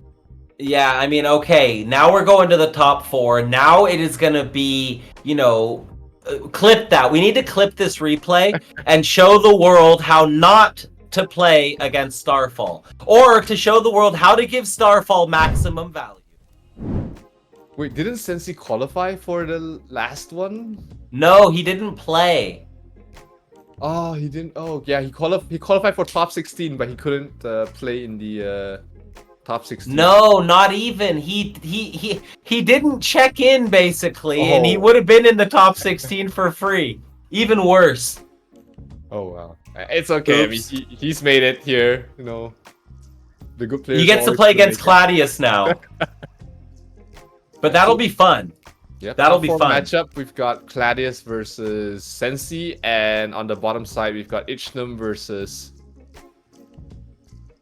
Bins. Okay, the only guy without a guild. Bins is why is Bins guildless? Agent. I wonder, why is he guildless? I'm not sure. Bins, if you're in chat, let us know. I'm curious. All right, ladies and gentlemen, the quarters are over. The semis are coming. We've got 3 more matches for you tonight. But first, we're going to go for a little break. So stay tuned. Grab your popcorn. Get on Twitter. Let's get a tweet in here from that Twatter thing. And let's spread it, people. Spread it. and let everyone know. Get your grandma, get your dog, get your neighbor, get them all, bring them over, sit them on the couch. Let's do the tingy. You already know, baby. We'll be right back.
What's good? We're back. Zero, we have the top 4. And we've got RVN in chat. Tell him what's good. Explain it to the man. I think he already knows. He watched back some clips and I realized that, all he needed to do was just split up his apostles and his gameplay would be a lot easier. But hey, you live and you learn. Good luck for the next one. And that's the experience definitely going to help you, for sure. He will be back, I'm sure, and he won't make that mistake ever again, guaranteed. That's the thing about esports and tournaments and playing under pressure and in the spotlight. You learn your lesson when you make a mistake. You go back and you think and you're like, damn, dude, I really messed that up. That sucks. And now I gotta wait till the next qualifier. I gotta make top 16 again. I gotta win again, and I gotta do the thing, and the boopity boppity blockchain, and all the things. It's like, damn it, man, that will never happen again. He will see Starfall, and he will change his setup like before the game's over. In his mind, he's like, all right, well, not doing that again. Cool. Next. Yeah, defeat's the best teacher, and definitely he's learn what to do against that matchup. But hey, we've got our top 4. We've got Gladius going up against Sensi, a team kill in the top 4, and then we have Vince versus Lishnam in the bottom side of the bracket. That's going to be fun to watch as well. Ancient 8 having some representation in this top 4. Vince is still a free agent, so hey, we've got some interesting things coming up. So definitely you want to be a part of a guild. Is APG recruiting, Chief? Absolutely. We're always recruiting. We've got scholarships, the Rising Stars. So if anybody is looking to play, we got some good planets. We have some openings right now too. So if you want to come in, the pros, they play pretty much every night. They stream, they coach each other, they coach the new players. It's a great atmosphere. It's a great little community we're building over there. So anyone interested, stop by, let us know, and we'll get you going. We'll get you going, baby. You already know. We out here. Dope. And yeah, we're gonna have two great semi-final matches for sure. I mean, all these players are very, very experienced, very well known, and definitely going to be interesting to see who makes it to the finals between all these 4 players. Well, Ichnam versus Bins coming up first. Ichnam played so well in the last match, so clean in those late games, and it's going to be a different matchup this time. Bins was using AC5, I believe, if I remember correctly, so we're going to see something completely different here. What do you think about EC5 AC5? That is some annoying ass shit right there. Oh my god. For both sides, like if you're not experienced playing against EC5 as an AC5 player, you will have the worst time in the world playing Aperon. On the other hand, if you're playing EC5 and you've never had a lot of practice against AC5, you're thinking, this guy, I killed everything he has and he just 5v1 me. Like how? Like it's a very experience-based matchup. A lot of tempo and timing that really comes into to find out who will win the match. So Vince definitely played against a lot of EC5s, and I'm pretty sure Ichnam had a lot of practice against AC5s as well. So it's going to be interesting to see how both of these players match up against each other. Who is going to bring the whole Swiss Army knife with them tonight? Let's find out. Let's jump into our first semi-final match. Ichnam versus Bin. So here we go. Game time, baby. Game frickin' time. Bin's already 66, started playing, did not get tired from the grind. He is back for more. Ichnam is one of the dark horses of this tournament for sure, defeating his teammate and a lot of good players on his way to the semifinals as well. So this is going to be a proving point. I mean, both of them have already qualified for the monthly finals, but just fighting it out for a little bit more prizes, a bit more honor as well, to say that you're the finalist of one of the regional qualifiers for a New Dawn is something that you want to wear on your badge. Nitrate saying in chat, can I get coaching from Zero? I actually hear Zero is a fantastic coach and he does it for a discount if you call him daddy. Joking. No discounts, I'm kidding. But hey, it's gonna be Good headshot to start off the game for the side of Ishnam. He's gonna do a lot of damage to the lone mage from Bin's side, but no EC5s being dropped out yet. He's very wary of being cancelled. But right now, it seems like Bin's does have the apostle advantage. It's 4 versus 3 right now. Interesting how, you know, Bin's just went for that one apostle in the corner, like hard, real hard. And now with the root vine seeds coming out, both players sitting at full health. Oh, nice knock up, getting some good value right there. Going for a leaping bonk. And everyone just trading apostles. Ichnam again using that EC5, healing up every single time. And this is going to come down to that late game. I already feel it. It's going to come down to feathers, McFeathers.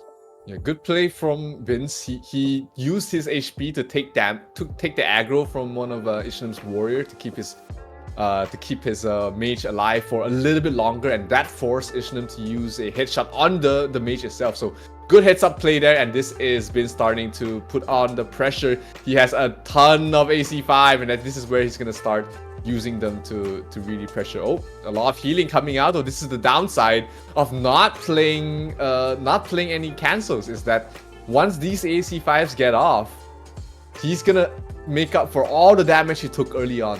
Oof, the headshot misses. That was really close. Ichnam was really trying to get some value there. And Bin's in a pretty good spot here because Ichnam's not going to be able to heal. Bin's is dropping out a Dark Fire as... Wait, where did the Dark Fire go? Did it get canceled or did he not end up playing it? He used a Gust Wing instead of a... Ah, okay. He just switcherooed real quick. Got it. So yeah, these Dark Fires, they're going to be a problem. But Bin's doesn't have anything to counter the Seed.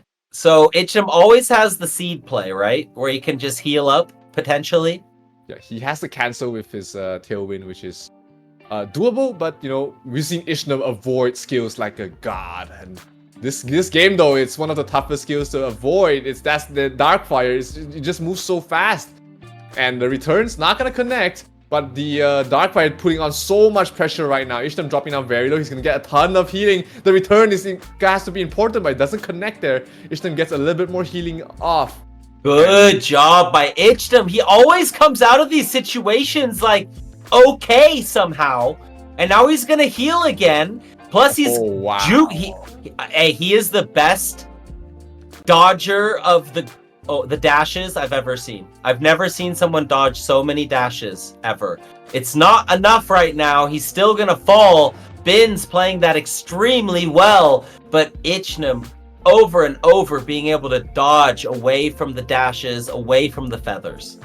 Yeah, I mean, Ichnam played that late game really well. His CCP was just too low. And, you know, his planet, it's a karst, so it has air and earth. So it does have a little bit of move speed, but being under that constant pressure of that Curse of Darkfire means that you have to look out for so many things. You have to look out for cancels, you have to look out for the feathers, you have to look out for the fireball as well coming at you. So that definitely gives a lot of mental pressure to him as well. And nothing is worse than when you fail and... oh, wait, mental fart. I forgot what I was going to say. But anyways, back to the game. Ichnam, he's going to go a little more aggressive this time, maybe? Is that the play?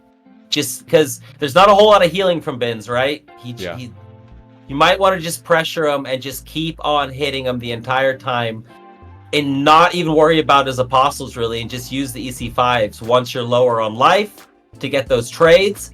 But Ichnam this time, this is different. He's playing this different than last time for sure. Yeah, he's playing completely differently from how he is first game. Binz is still sticking to the playbook, you know, trying to get that, trying to finish off all the high damage apostles from your opponent's side, so that when you get to that late game, you don't have to worry about hunters or warriors jumping at you. And doing so well, so good so far. Both sides are pretty even. My brain fart. What was it? Oh my god, as I have it again. Why?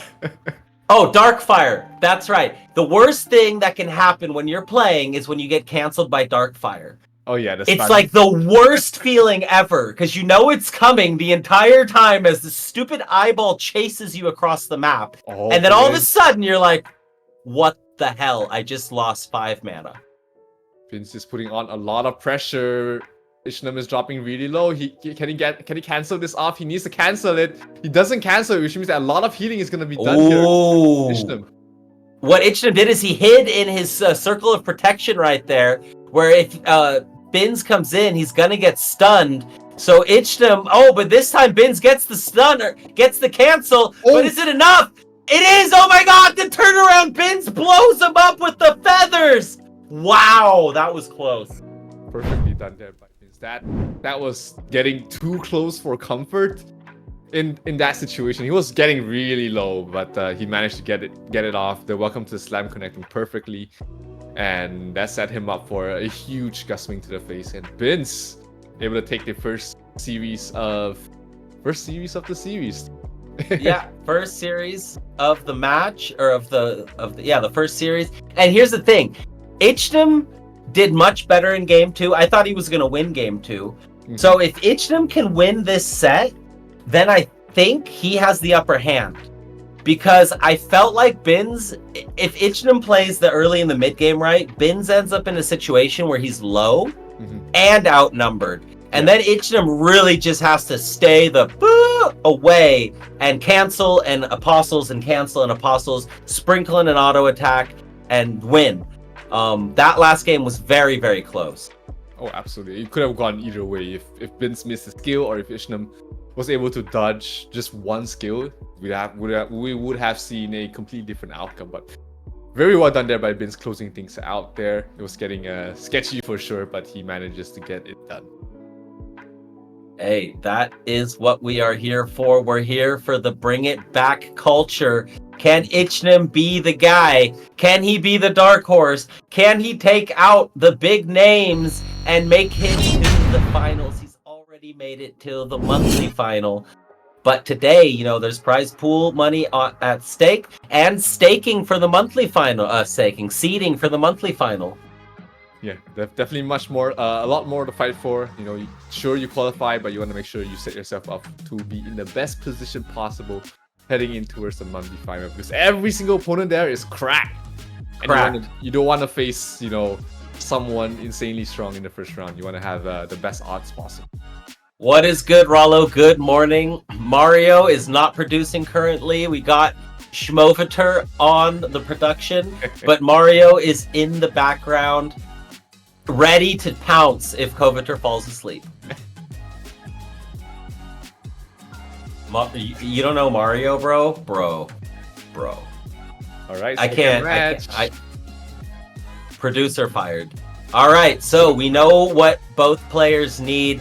Ichnam needs to be aggressive. He needs to put the pressure on, and he needs to mess with Bins' life. That is the only way. And, so far, decent start. Yeah, he's doing everything he can with the headshot.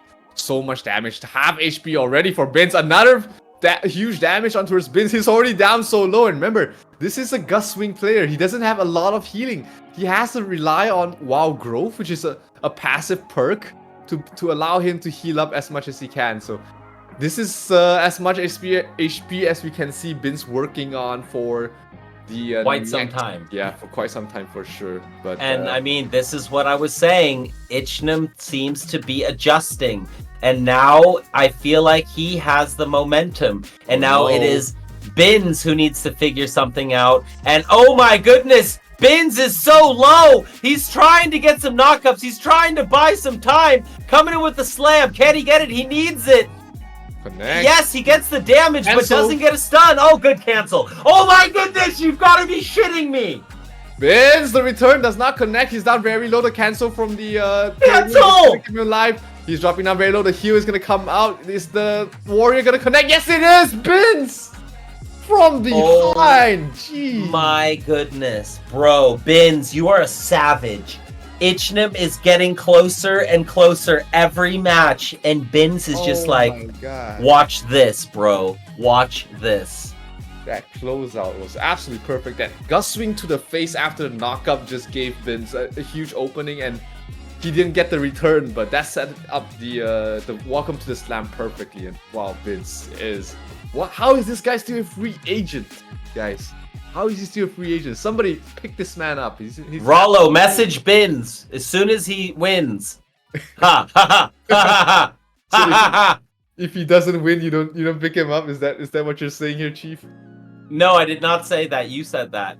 All right. So now Ichnim is getting popped, pugged, and pooped on. That was insane damage right there.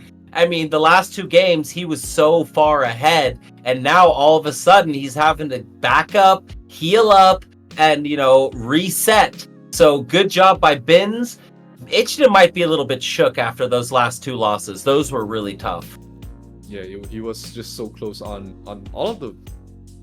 So, like when you're that close, you sometimes start to doubt yourself on like, was it misplay, was it just a planet diff, or little things like that get into your head. Bins as a cucumber right now. It builds, right? It builds in your mind. It builds. You're like, what the hell? I did so much right, and it was still wrong. The return. Oh, not going to connect, but set up the welcome to slam, and he's doing so much damage to cancel. Not going to connect, but he's in a lot of trouble. The Warriors are wailing on him right now. He needs to cancel this root vine. He does it, but is it too little too late? The healing from Ichnim is starting to rack up. He's back to half health. A lot of healing right there. Nice dash to mess with his mind a little. Okay, he gets the cancel, and he gets the slam.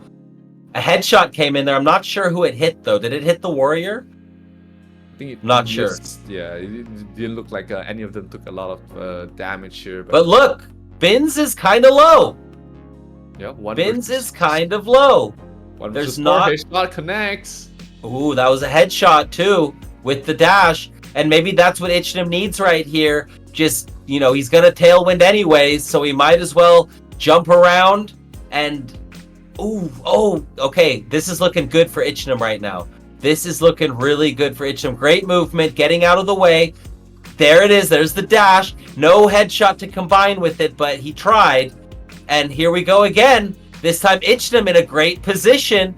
Bins having to go for the Apostles, and he's getting really low. Ooh. He got a good return, though. Choi oi! Yeah, Bins is using the gust wings to really heal up, and that's allowing him to keep himself in the game for now. But he's dropping really low, like you said, Chief. He's not in a good position, and the auto's gonna finish him off. And Ichnim is still fighting for his life here. Ichnim is inching back.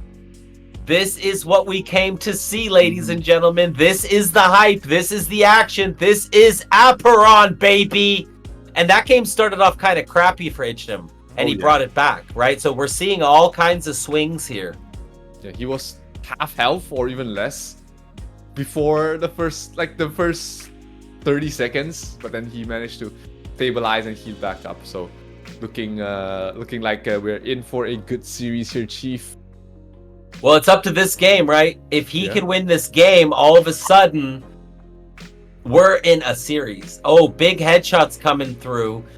Bins is almost out. Is that his mage? Yeah, his mage is almost dead. So he's going to go for the switcheroo, try to get him out of damage, danger. But then Ichnim just sends the next warrior over there. So Bins is trying his best to take the damage while trying to multitask on the other side of the map, keep his mage alive, and do the tingy. But Ichnim over here cleaning up the rest of the Apostles.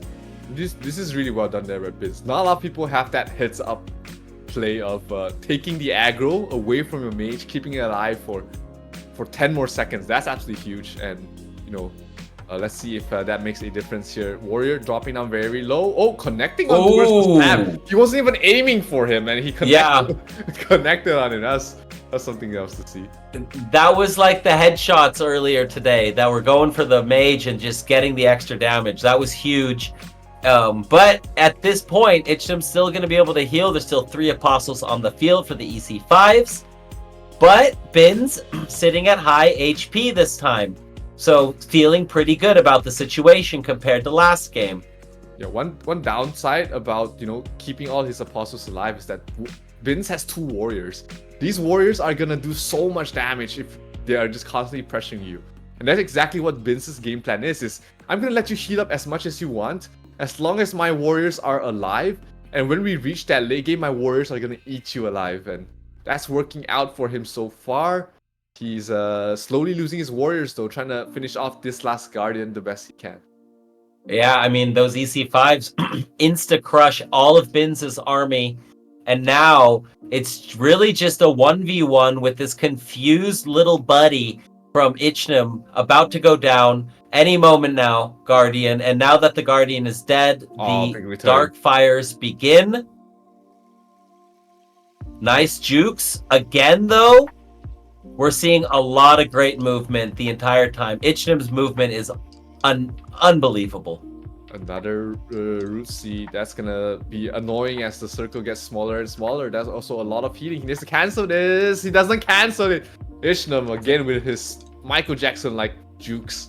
He just goes into the red zone really quick and you don't expect it. Why would you expect it, right? Why would you ever think that? Now you gotta think that because he does it every freaking time. And now he's just using the EC5 as his safe zone, as his way to just be able to hang out and not die. But look at this. Bin's doing really, really well. It's getting very close here. Oh, but Ichnam gets the juke. Oh my goodness. This is intense, bro. This is really good play by both players. Yeah, and Eyeball dies. No real return. EC still going. And Ichnam is catching up again.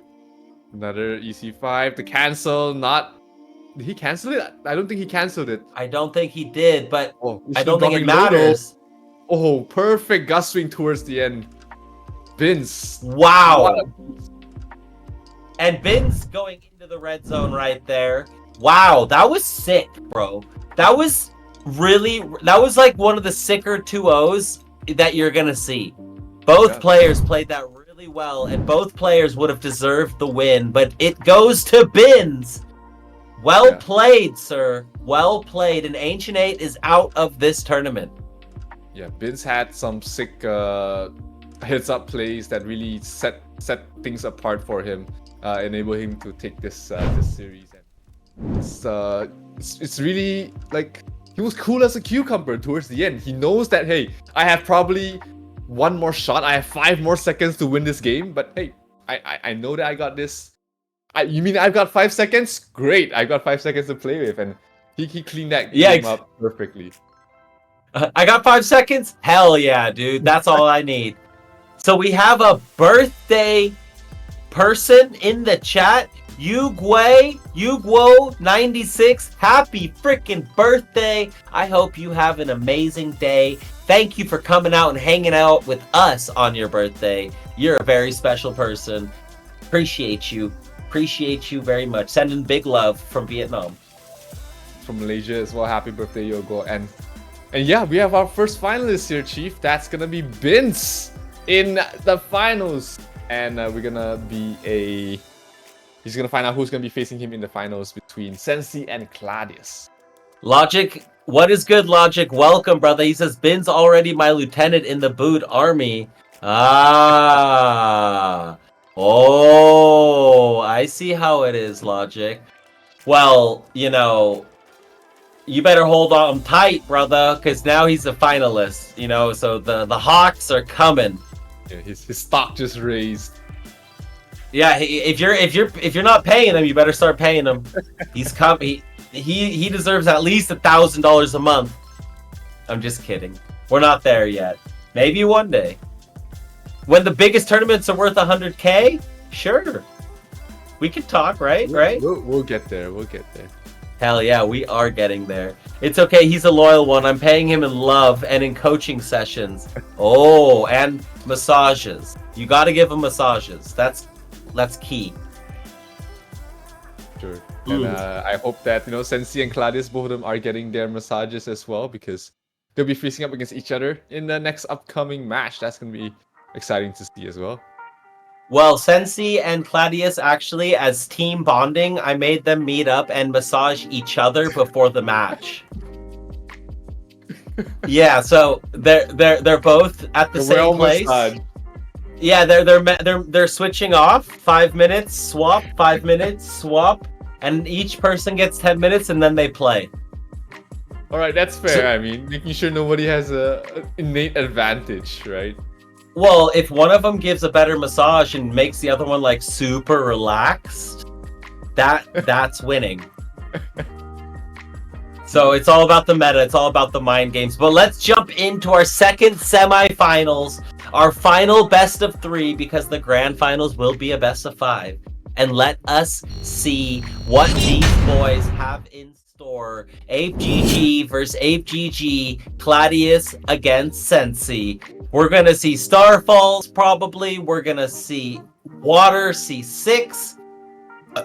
And that's if they didn't switch it up. Yeah, I think Claudius has a lot of experience playing against AC5 with his Sub-Zero freeze, so I think he's definitely comfortable playing into that matchup. It's not a matchup where you want to play your 4 Starfalls in because of how squishy they are.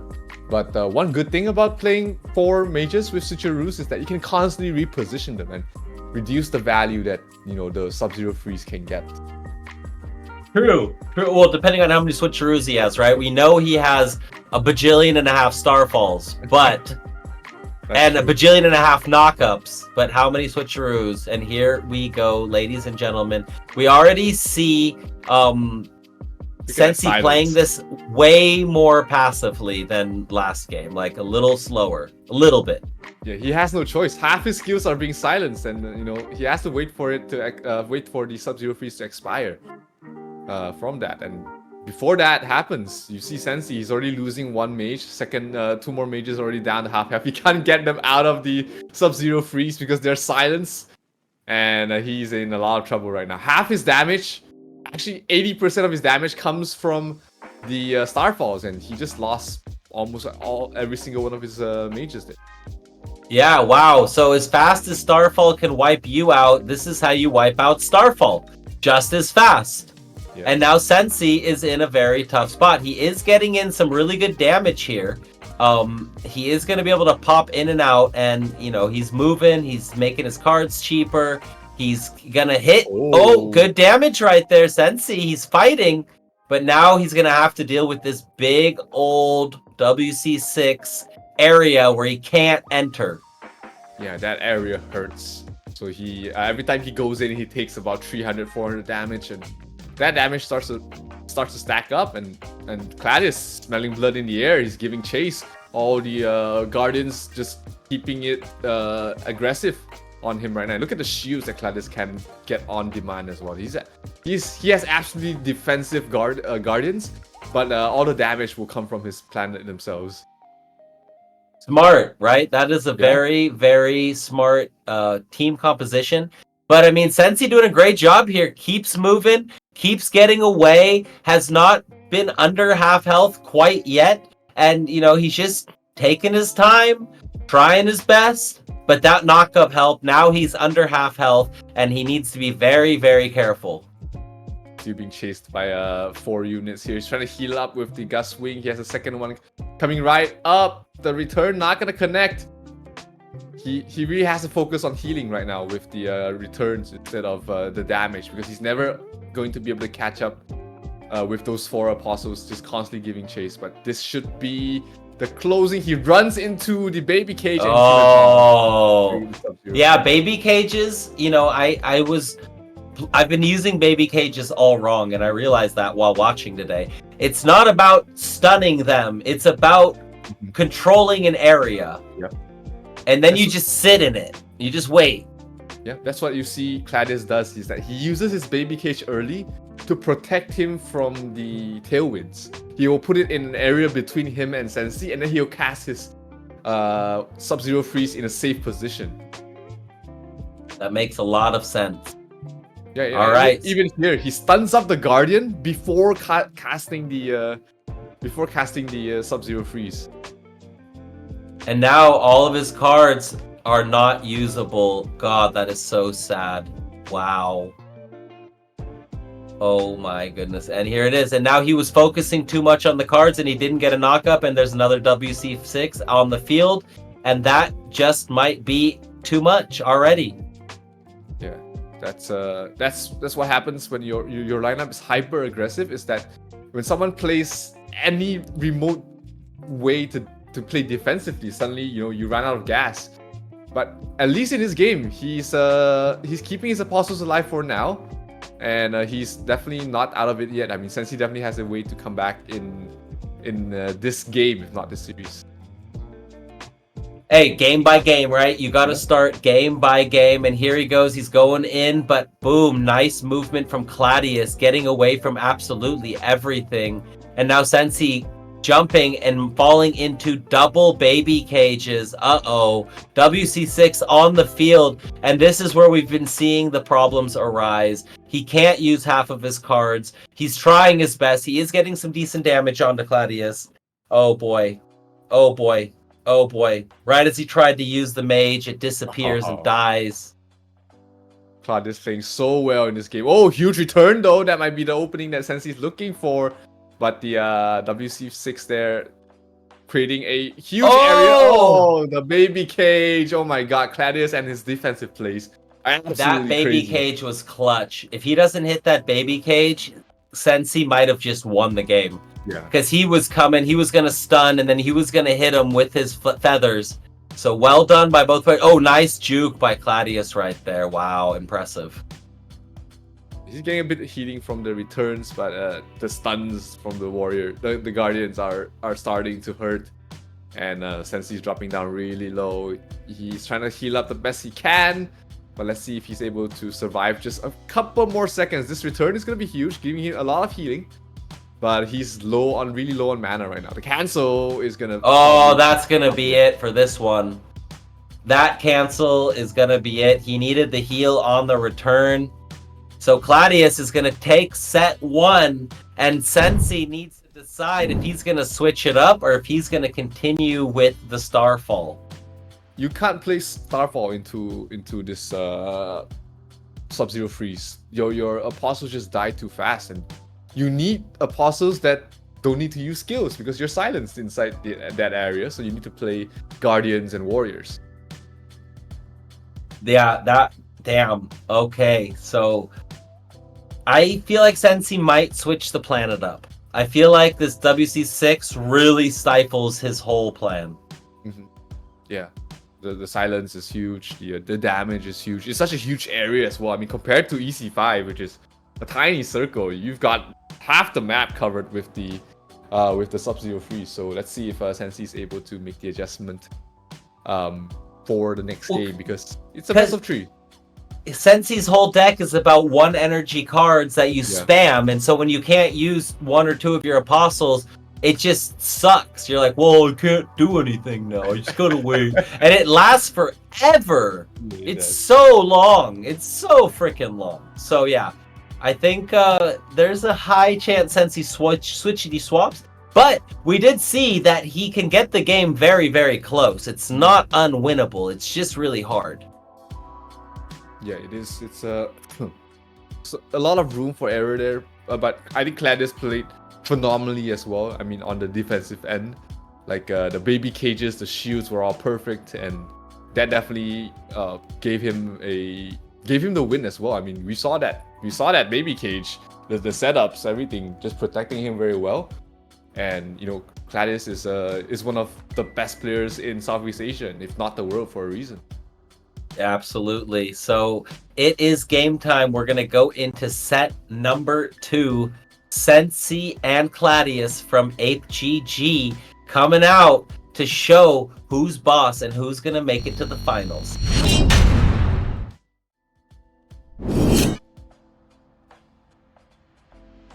Get it. Game 2. Can Sensi... What adjustments will Sensi make is probably the question to ask here. Is he going to play different apostles? He's going to play a completely different planet all completely, but let's see.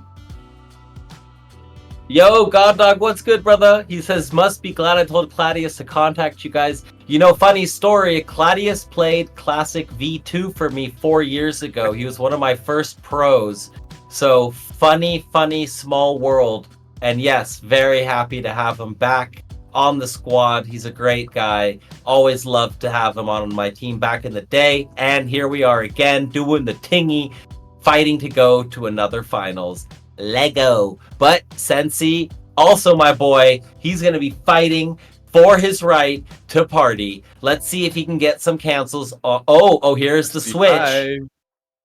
Something completely different here from Sensi. He's playing the Lava Eruption, and that does have a much better matchup against the Sub-Zero Freeze, just because you don't have to be in the Sub-Zero Freeze to do damage. Yeah, that makes a lot of sense. And it's going to be able to clear the Apostles so easily, and you're not going to care much about the silence. None of that really bothers you, right, as Sensi? Yeah, but the downside is that, if Cladius has any Guardians with prickly personality, suddenly half your lineup's damage is completely useless. You can't use it until the Guardians are dead, but so far it looks like once again, Cladius getting the Apostle advantage. Is 4-1 right now. Only one Guardian left alive. Another FC5 being dropped out here to try and finish off the Apostles. But the one good thing about Sensi losing all his Apostles is that he doesn't need Apostles. He wants all his Apostles to die so that he can constantly spam out the FC5s. So basically, he just got rid of Starfall and put in FC5, right? And switched up his Apostles. Because he's still using the rest of the stuff. And it's the same planet, correct? I'm not sure if it's the Not same sure, planet. okay. It looks like a different planet. Okay. I didn't pay attention to the visual of like what it looks like. I wasn't... But yeah, so Sensi, again, on the back foot, taking a lot of damage here. And Cladius is just chilling, hanging out on his side of the map. Okay, so Sensi's also got seeds, so he's gonna get a lot of healing from this. Oh, but that could be annoying.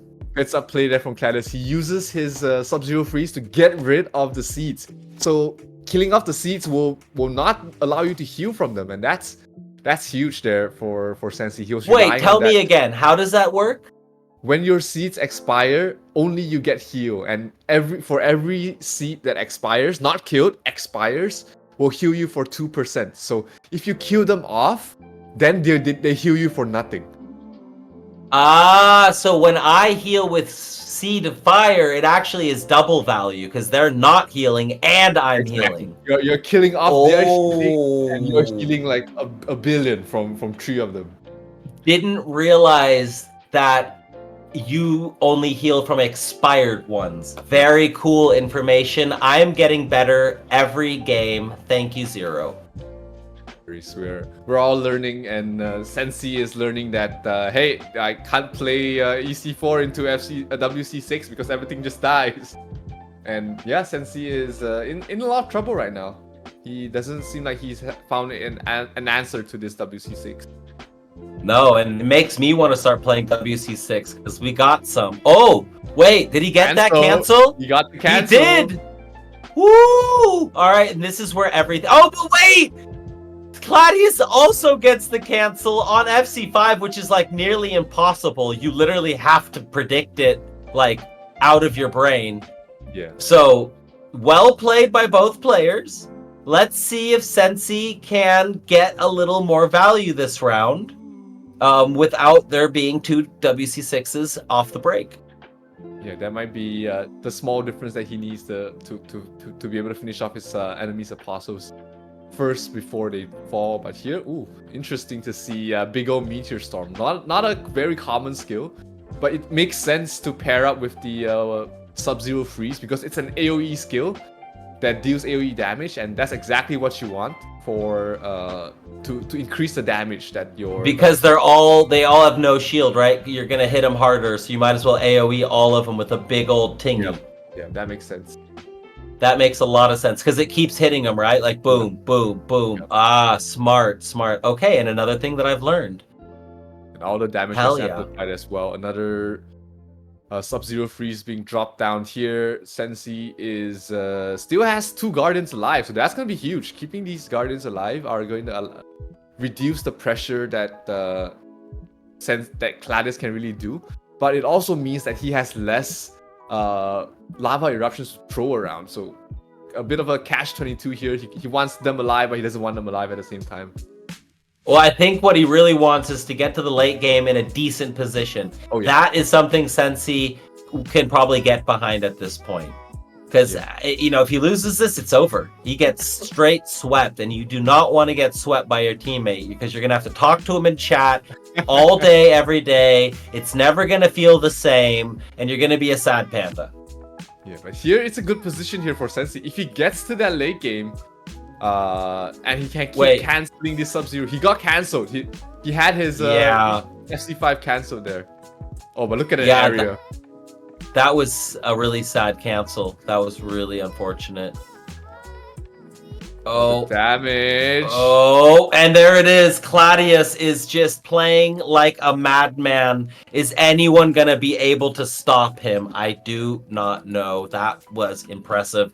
And Claudius and Zach is a game that I am already looking forward to. Oh yeah, I mean Zach played insane in the last qualifier. I mean, he made some insane adjustments because I played against him in the first round, and he made some insane adjustments that I didn't see coming in.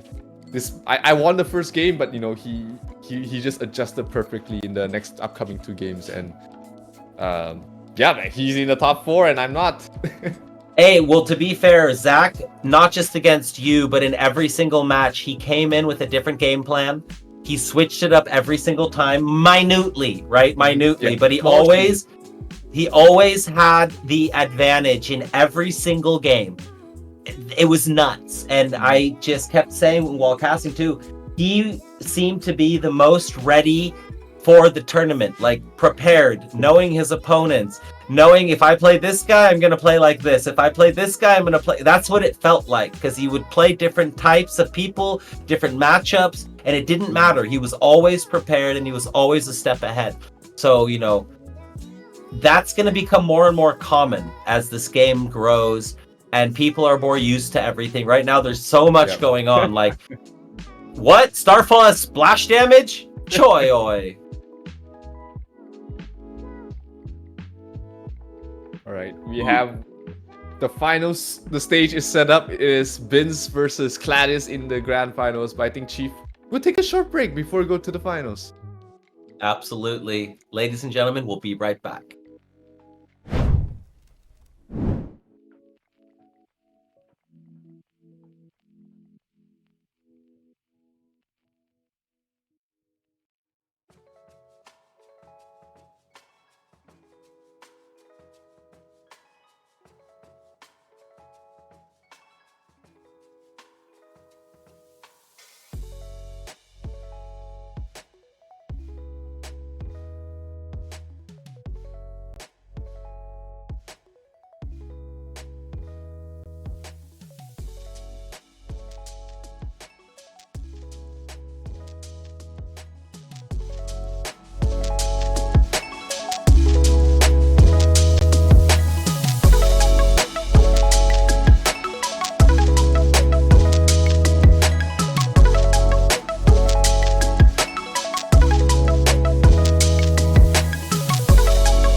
Welcome back, ladies and gentlemen. E4E A New Dawn is upon you. Zero, it is time for the grand finals. Oh yeah, Vince against Claudius, the chosen one against the underdog, Logic's pupil against one of the best players in the world. I mean, it's a David versus Goliath match for sure, but if anyone has what it takes to take down someone like Claudius, I think Vince definitely has what it takes for sure. Bro, I'm curious. Is Claudius gonna do what Zach did last time and just like smush through the entire top 16? And then I wonder, like, when it comes to the top 8, that's gonna be double elimination. I'm really excited for that. The top 8 is gonna be sick. Because every match is gonna be like this, right? Every single one is gonna be just two titans. Like we've been seeing a lot of titans tonight, and this is where it's at. This is game time. Finals of the top 16. Claudius versus Bins. And it will be a best of 5. So you got to win 3 sets to win the match. Yeah, Claudius has been demolishing all his competition on his way to the finals here. While Bins, he's faced some tough opponents. He played against Arasu. He played against Ishinam, which were very tight series despite what the score showcased. So Bins, he's definitely deserved to be here, making it this far, and he just has one more hurdle to get through before being able to claim his first championship in Aperon. There it is. So, wham, bam, thank you, ma'am. We're gonna jump right into the first matchup between Claudius and Bins. It is game time, baby. Let go! Indeed, first game of this best of 5 series is gonna set the tempo to see who's gonna start off strong and who's gonna be forced to make the adjustments. And it looks like Claudius is playing his usual planet, so is Bins. So nothing too out of the ordinary for both of them. I mean, I feel like coming into this, Bins needs to take this first set. I could be wrong, but Claudius seems very dominant. I've seen on the ladder too at top level this WC6. It just seems very, very strong in the right hands. And Bins is, going to use the AC5, and I don't know if he's going to be able to get through that big old circle, basically, because that circle's huge. Yeah, one of the weaknesses for Sub-Zero Freeze is AC5, having more warriors, being able to pressure from far, and AC5 being one of the compositions that don't rely on apostles, that you can rely on winning just normally with your planet, and that's what you need against something that demolishes all your apostles in a matter of seconds. So good. Does it explain? Does it is it basically the AC5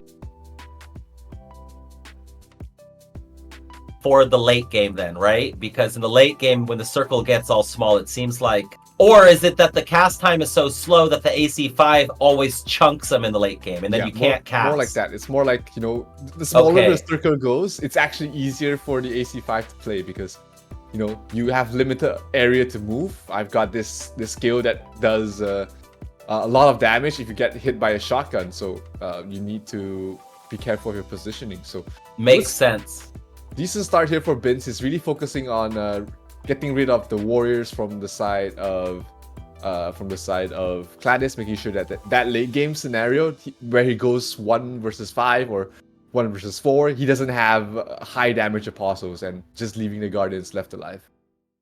Hey, that is a smart play. Get the damage off the field and then leave it down to the Guardians. They don't really do a whole lot. Nice snipe right there from Claudius. And now he's going in with the zip zap, getting in some tip damage. And then he's going to drop another WC6. But he gets canceled. Well played by Bins. That's like the 3rd cancel already. I'm not sure if he has another one. He has another one. Oh my god. He's keeping his spells so well. Making sure that, every time I use a stun, it's going to be for a cancel. And he's off to a great start here for Bins. He's forced Claudius to waste at least 15 mana, and that's gonna hurt for sure because it's a curse and they don't have that much mana regeneration. But to be fair, from Claudius, still in a very good position here. Getting canceled again, though. But in a good position on HP, even though he's not able to really get anything going.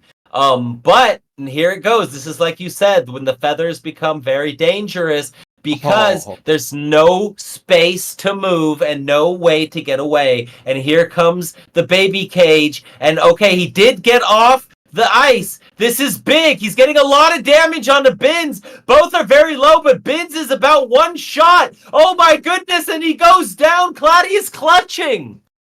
Yeah, Bins ran out of stuns towards the end. I mean, his baby cage was 0.2 seconds short or something like that. It was a fraction of a second that he could have cancelled that final Water C6. And if he got that cancelled, that was game for Claudius. But Claudius able to hold things out. How many cancels does he need to win? Right? One more. One more. Okay, got it. All right, one more. Okay, cool. We don't work with numbers here, ladies and gentlemen. Just eventuality. One more. That's true. You're right. Shut up. He didn't get to cancel this one, so the apostle damage is gonna come out huge there for Claudius. He's living in the ice right now, stone cold, ice in his veins, ice everywhere, and Vince is already down to half health. Like ice cold beer right there. He just sat there sipping, like instantly frozen. I've got plenty of time in the world. I don't have to rush things. That's what's why? And the funny thing is, it's actually even closer than last time. And here comes Bins getting in some nice damage on the knockout, but he doesn't get the stun this time. He's not going to get the return. And now it looks like Claudius is back in his comfort zone, chilling, and he looks like he's going to get this one off without too much of an issue. Ball up. Oh, canceled. He gets the cancel with the tailwind. He tried to stay at like max range for the tailwind, but it still wasn't enough. But the damage, Bins is getting very low here. Oh, Bins is dead.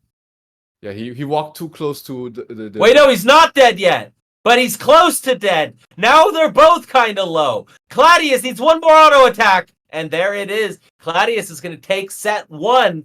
And Bins is going to have to switch it up or play even one more. One more, Bins. One more.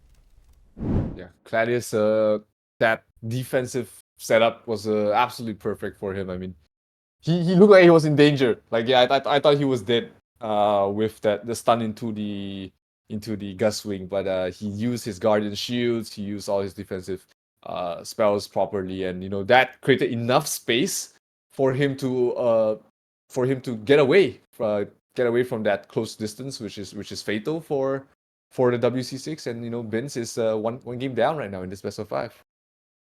Johnny in the chat, what is good? Clad's gameplay is so chilly, it's so precise at dodging. Yep. And yeah, Bins almost came back right there with some very, very clean play, showing some very, very high skills. And now we get to see how is his grit. How tough is he? Can he handle getting punched in the chin? Can he get back up and knock him back? That's what I want to see. Come on, Bins. Let's tie it up and let's make this a series to remember. Yeah, that's what you need. That championship mentality is that you're never down, you're never out. Even if you're down, you're never done yet. It's always one more game.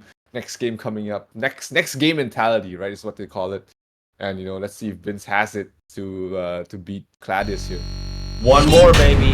One more. Oh. Excuse me. Oh, big yawn. All right. Hydration. 1 sec. Vince is currently ranked 67 in the preseason, off-season leaderboard, while Claudius is ranked 2 over there. So definitely. Yeah, the boys went on a little mission to get 1, 2, 3 for the funsies, for the Twitter. For the gram, Yeah, just because. Why not? All right, going into set number 2. Here we go, ladies and schmentlemen. Can Bins bring it back, or is Claudius just the coolest cucumber you have ever seen? Oh, he stunned up the wrong hunter. He was waiting for the headshot to come out, but he was prepared to stun up the wrong hunter. So he got the headshot damage off, and that's huge damage on towards Bins. Able to heal up a little bit from the switcheroo, but looks like he's really focusing on the mage from the side of Cladis. Should fall very soon, but the Sub-Zero freeze does drop down, and he's taking a lot of damage on his apostle. Yeah, a lot of damage from Vin's getting on his avatar. And this is dangerous. He's trying to protect his mage, but I just feel like he's falling behind early here. And Claudius is just, again, so patient, so chill, hanging out, doing the tingy. Does get a nice juke there, does Bins, from the stun. But it's not over yet, and there's more coming. But okay, now Bins is trying to turn it around, but he misses the stun, which means he misses the smash. Yeah, he needs to not allow Cladius to save up mana, because the Cars doesn't have a lot of high mana regen. It's a duo with no water points. It has earth and air points, which means that, every second you allow him to rest, every second you allow him to breathe, is more HP that he's regaining. So you have to go in for burst. Oh, that was a funny situation there. You have to either go in for burst, or you have to go in for the kill every single time. All right, well, here we go. Now Bins dropping the FC4, trying to buy some space, getting stunned. Perfect timing yet again from Claudius. And oh boy, the stun to cancel as well. And now Bins is in trouble. Oh, Claudius even dropping some ice out there. Bins is just trying everything, but no return. Got a little bit of health back. That was big. Nothing on that return. That was rough. Yeah, and he's being chased down there by the auto attacks and the zip zap. He's dropping down very low. He's probably not gonna make out of it here alive. The return keeping him alive for a bit longer, but it's not gonna be enough, as Claudius is going to take that game pretty cleanly, I think. Claudius is conquering right now. Mhm. Conquering. You farming me. Oh, people are playing and while watching, farming each other while farming. Hey, man, that is the way of it. That is the way of it.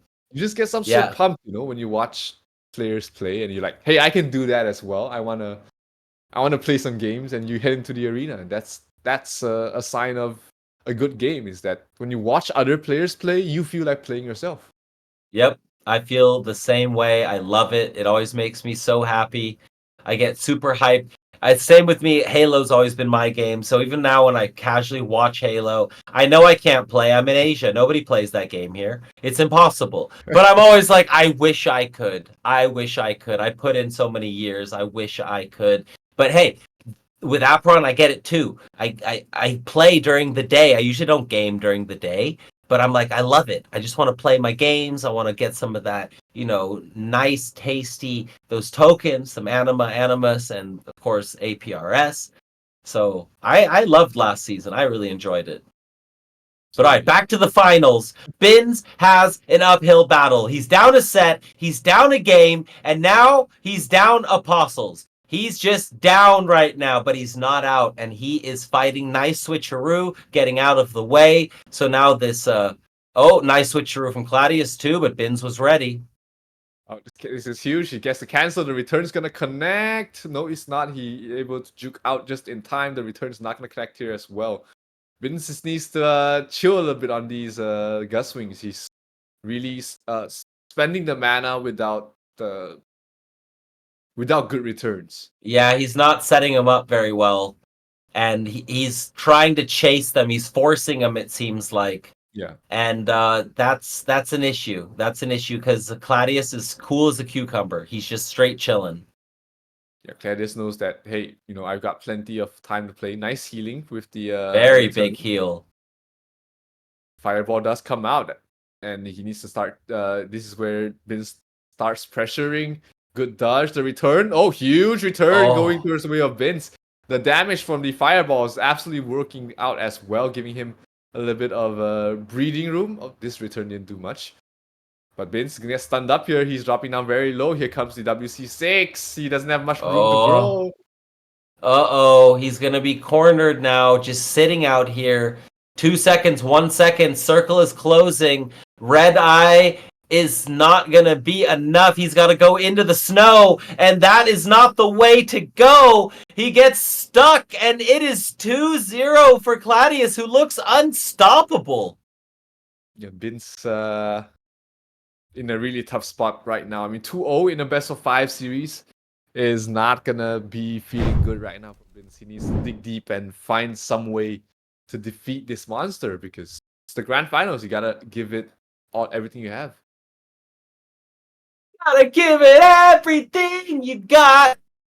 Da-da-da-da-da-da-da-da-da. And that's exactly what Binns is thinking right now.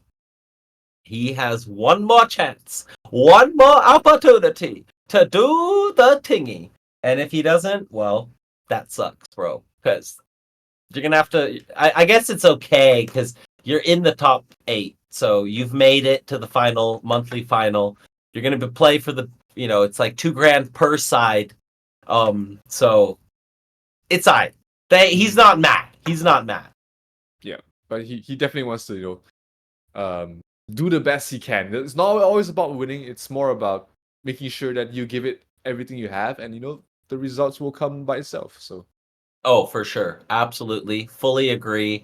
And, at the end of the day, this is a training ground. These are practice matches. They're money matches. There is, pressure. Is seeding at stake. And at the end of the day, everyone is coming out of this learning and smarter than going into it. I am, that's for sure. Oh, absolutely. It's still, it's like you said earlier, it's a marathon, not a sprint, not a race. So every little bit counts here for all these players. Any experience they can get, any sort of learnings they can get, is going to help them out in the long run. So let's see if Vince is able to find what he needs to be able to defeat Claudius, because down 2-0. I mean, he tried the FC4. He was going with the Eye of the Tiger. I call it Sauron's Eye, but Eye of the Tiger works too. And maybe he's going to have to switch it up again. I wonder if Binns is going to do something completely different or just try to play better. They are using the same planets, it seems. So it's just going to be Binns trying to play differently, maybe, or set things up differently, because he's really been focusing on Apostles in the past 2 series. Maybe he switches things up and go for pressure on the planet themselves. Oh no, it looks like it's a completely new planet here for Binns. He's playing. What is he playing here? Nothing. He's just auto attacking this round. It's a new strategy. He just walked up to the mage and said, "Hello, how do you do?"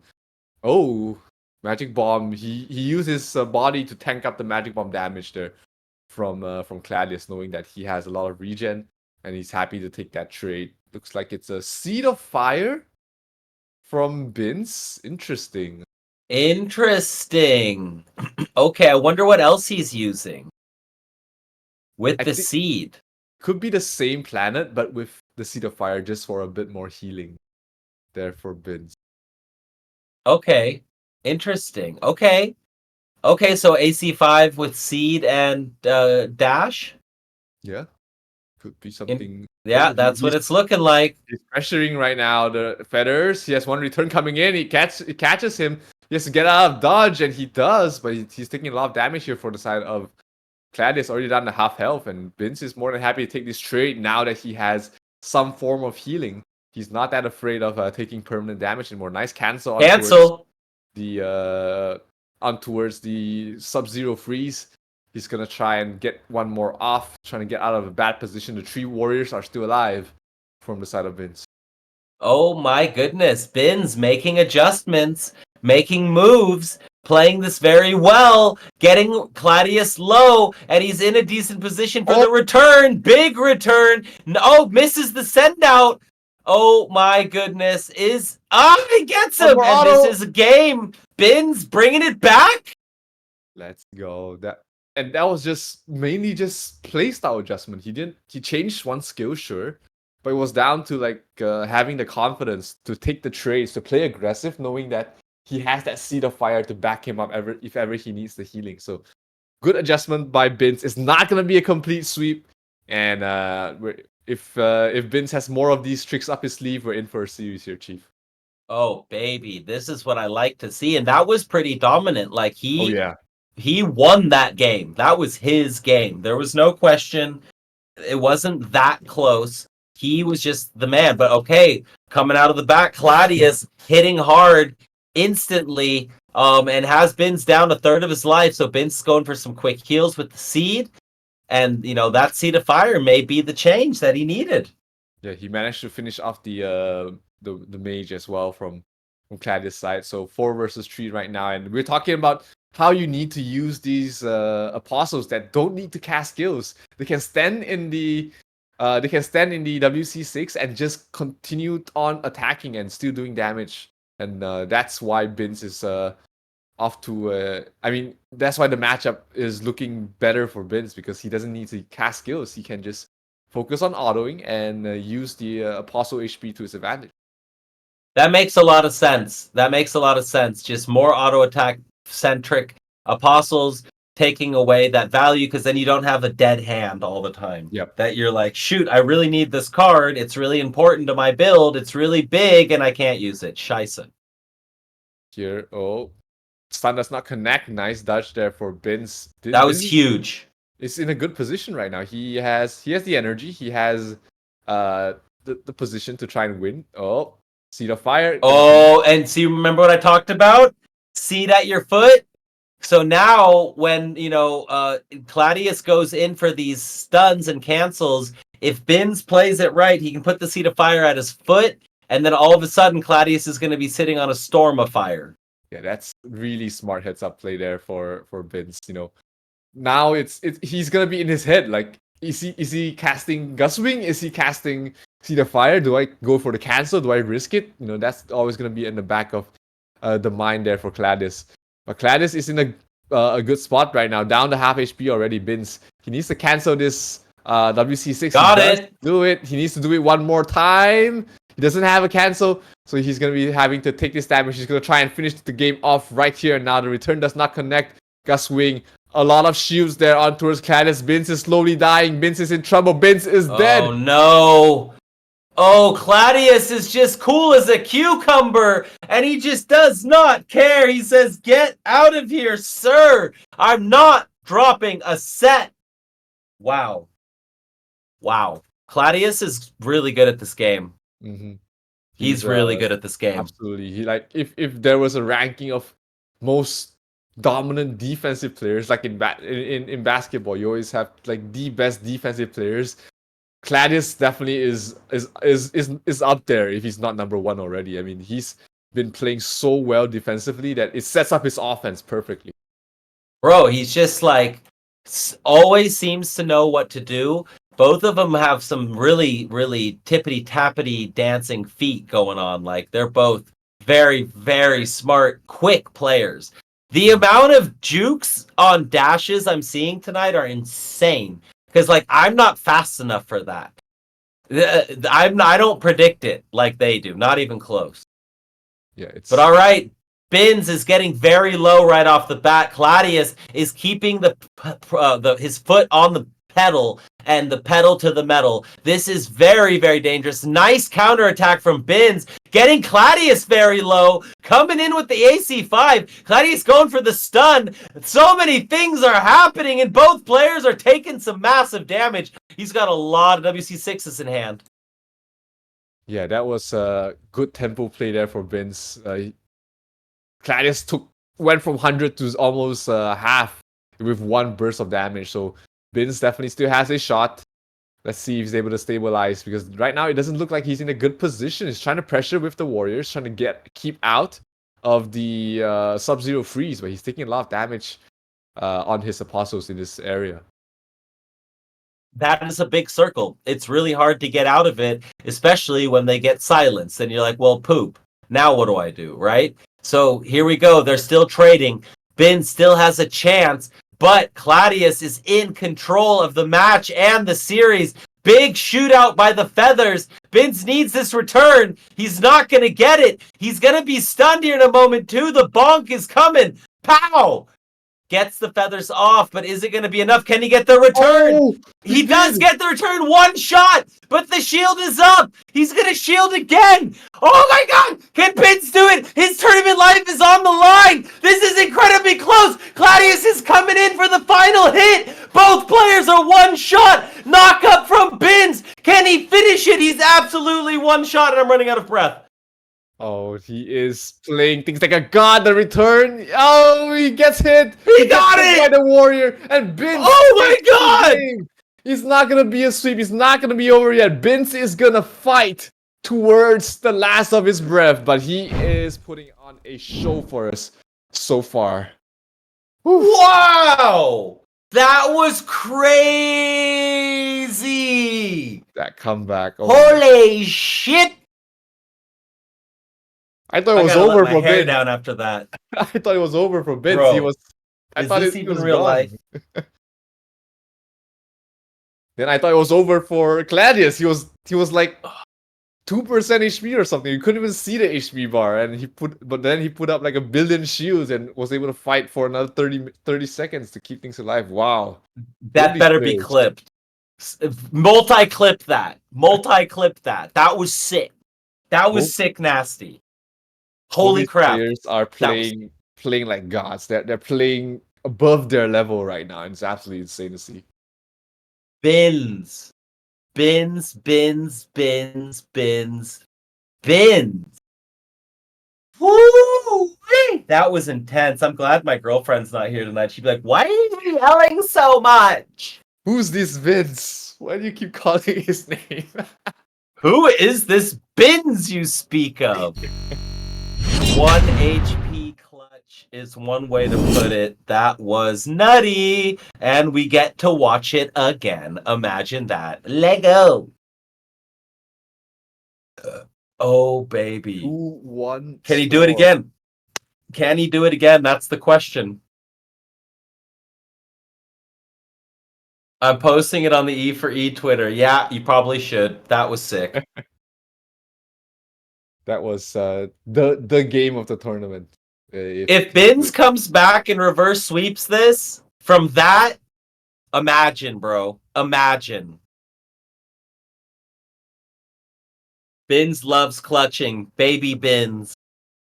We got Binz lovers not lovers, supporters in the chat. Love to see it. Oh, Claudius, you got to bring it home. But Binz, amazing play. Oh, nice cancel and smack. Good early pressure there for Binz. Now he's trying to keep it up because every second you're not pressuring your opponent is it's more time that he gets to heal up. And he's defending himself very well with the root trap slide right now, but looks like Binz is oof, that headshot on the. I feel like that's another way you can use seed.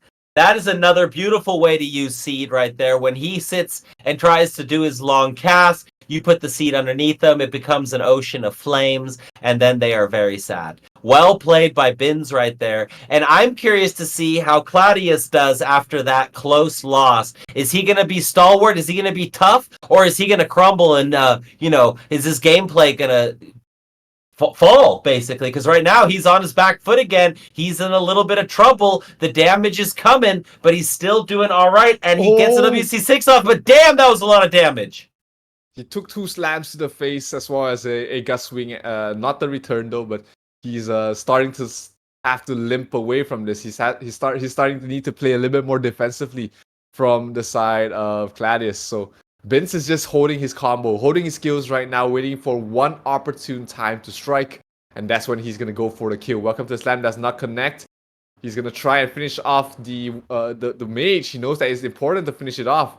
Claudius is still pretty healthy, plenty of shield. He's gonna use this stun to create some space. Oh, separation just enough, and Claudius is gonna be able to run away. That was close, and he's still using his headshots to take out the mage. Does get the mage, does get the stun. It's still very close, but Bin's in a good position here, looking to bring this series back. Clutching game 3 of set 3. Can he do it again? It's looking pretty good right now. Yeah, Vince, another connection on towards the Guswing. He needs one return. Does he have any skills to follow it up? No, he does not. Is there any welcome to slams? Oh, the perfect setup of the Seed of Fire kills him by so much. But Vince, he's running out of room to run here. He's running out of space in this And small Apostles, circle. it's all running out now. And now, Claudius, he just doesn't give up. He doesn't surrender, and he always finds a way to get his WC6 off. Wow. Huge. He manages to stun Vince when he was outside the circle, so he took a lot of damage from that. And yeah, I mean, Vince once again facing a potential, what do you call this? Match and match elimination. Point? Yeah, exactly. This could be elimination right here. Or it could be just Bin's toying with us and trying to make it really exciting. I mean, Vince, he's definitely has what it takes to win this right now. We've seen it from him. He has that clutch instinct. He just needs to repeat it for 2 more, or at least 2 more times to be able to bring this to game number 5. But let's see. Just 2 more clutches against Claudius. No big deal. No biggie at all. It's easy. And Claudius with the perfect timing. Bin's tried to switcheroo to get away from the headshot knockup. Did not get it. So, Claudius has his little tricks. He's got his little tingies, another stun, getting in his auto attacks, and really just keeping the pressure on Bin's, who misses the knockup. And, here comes the ice, baby. Nope, nice cancel.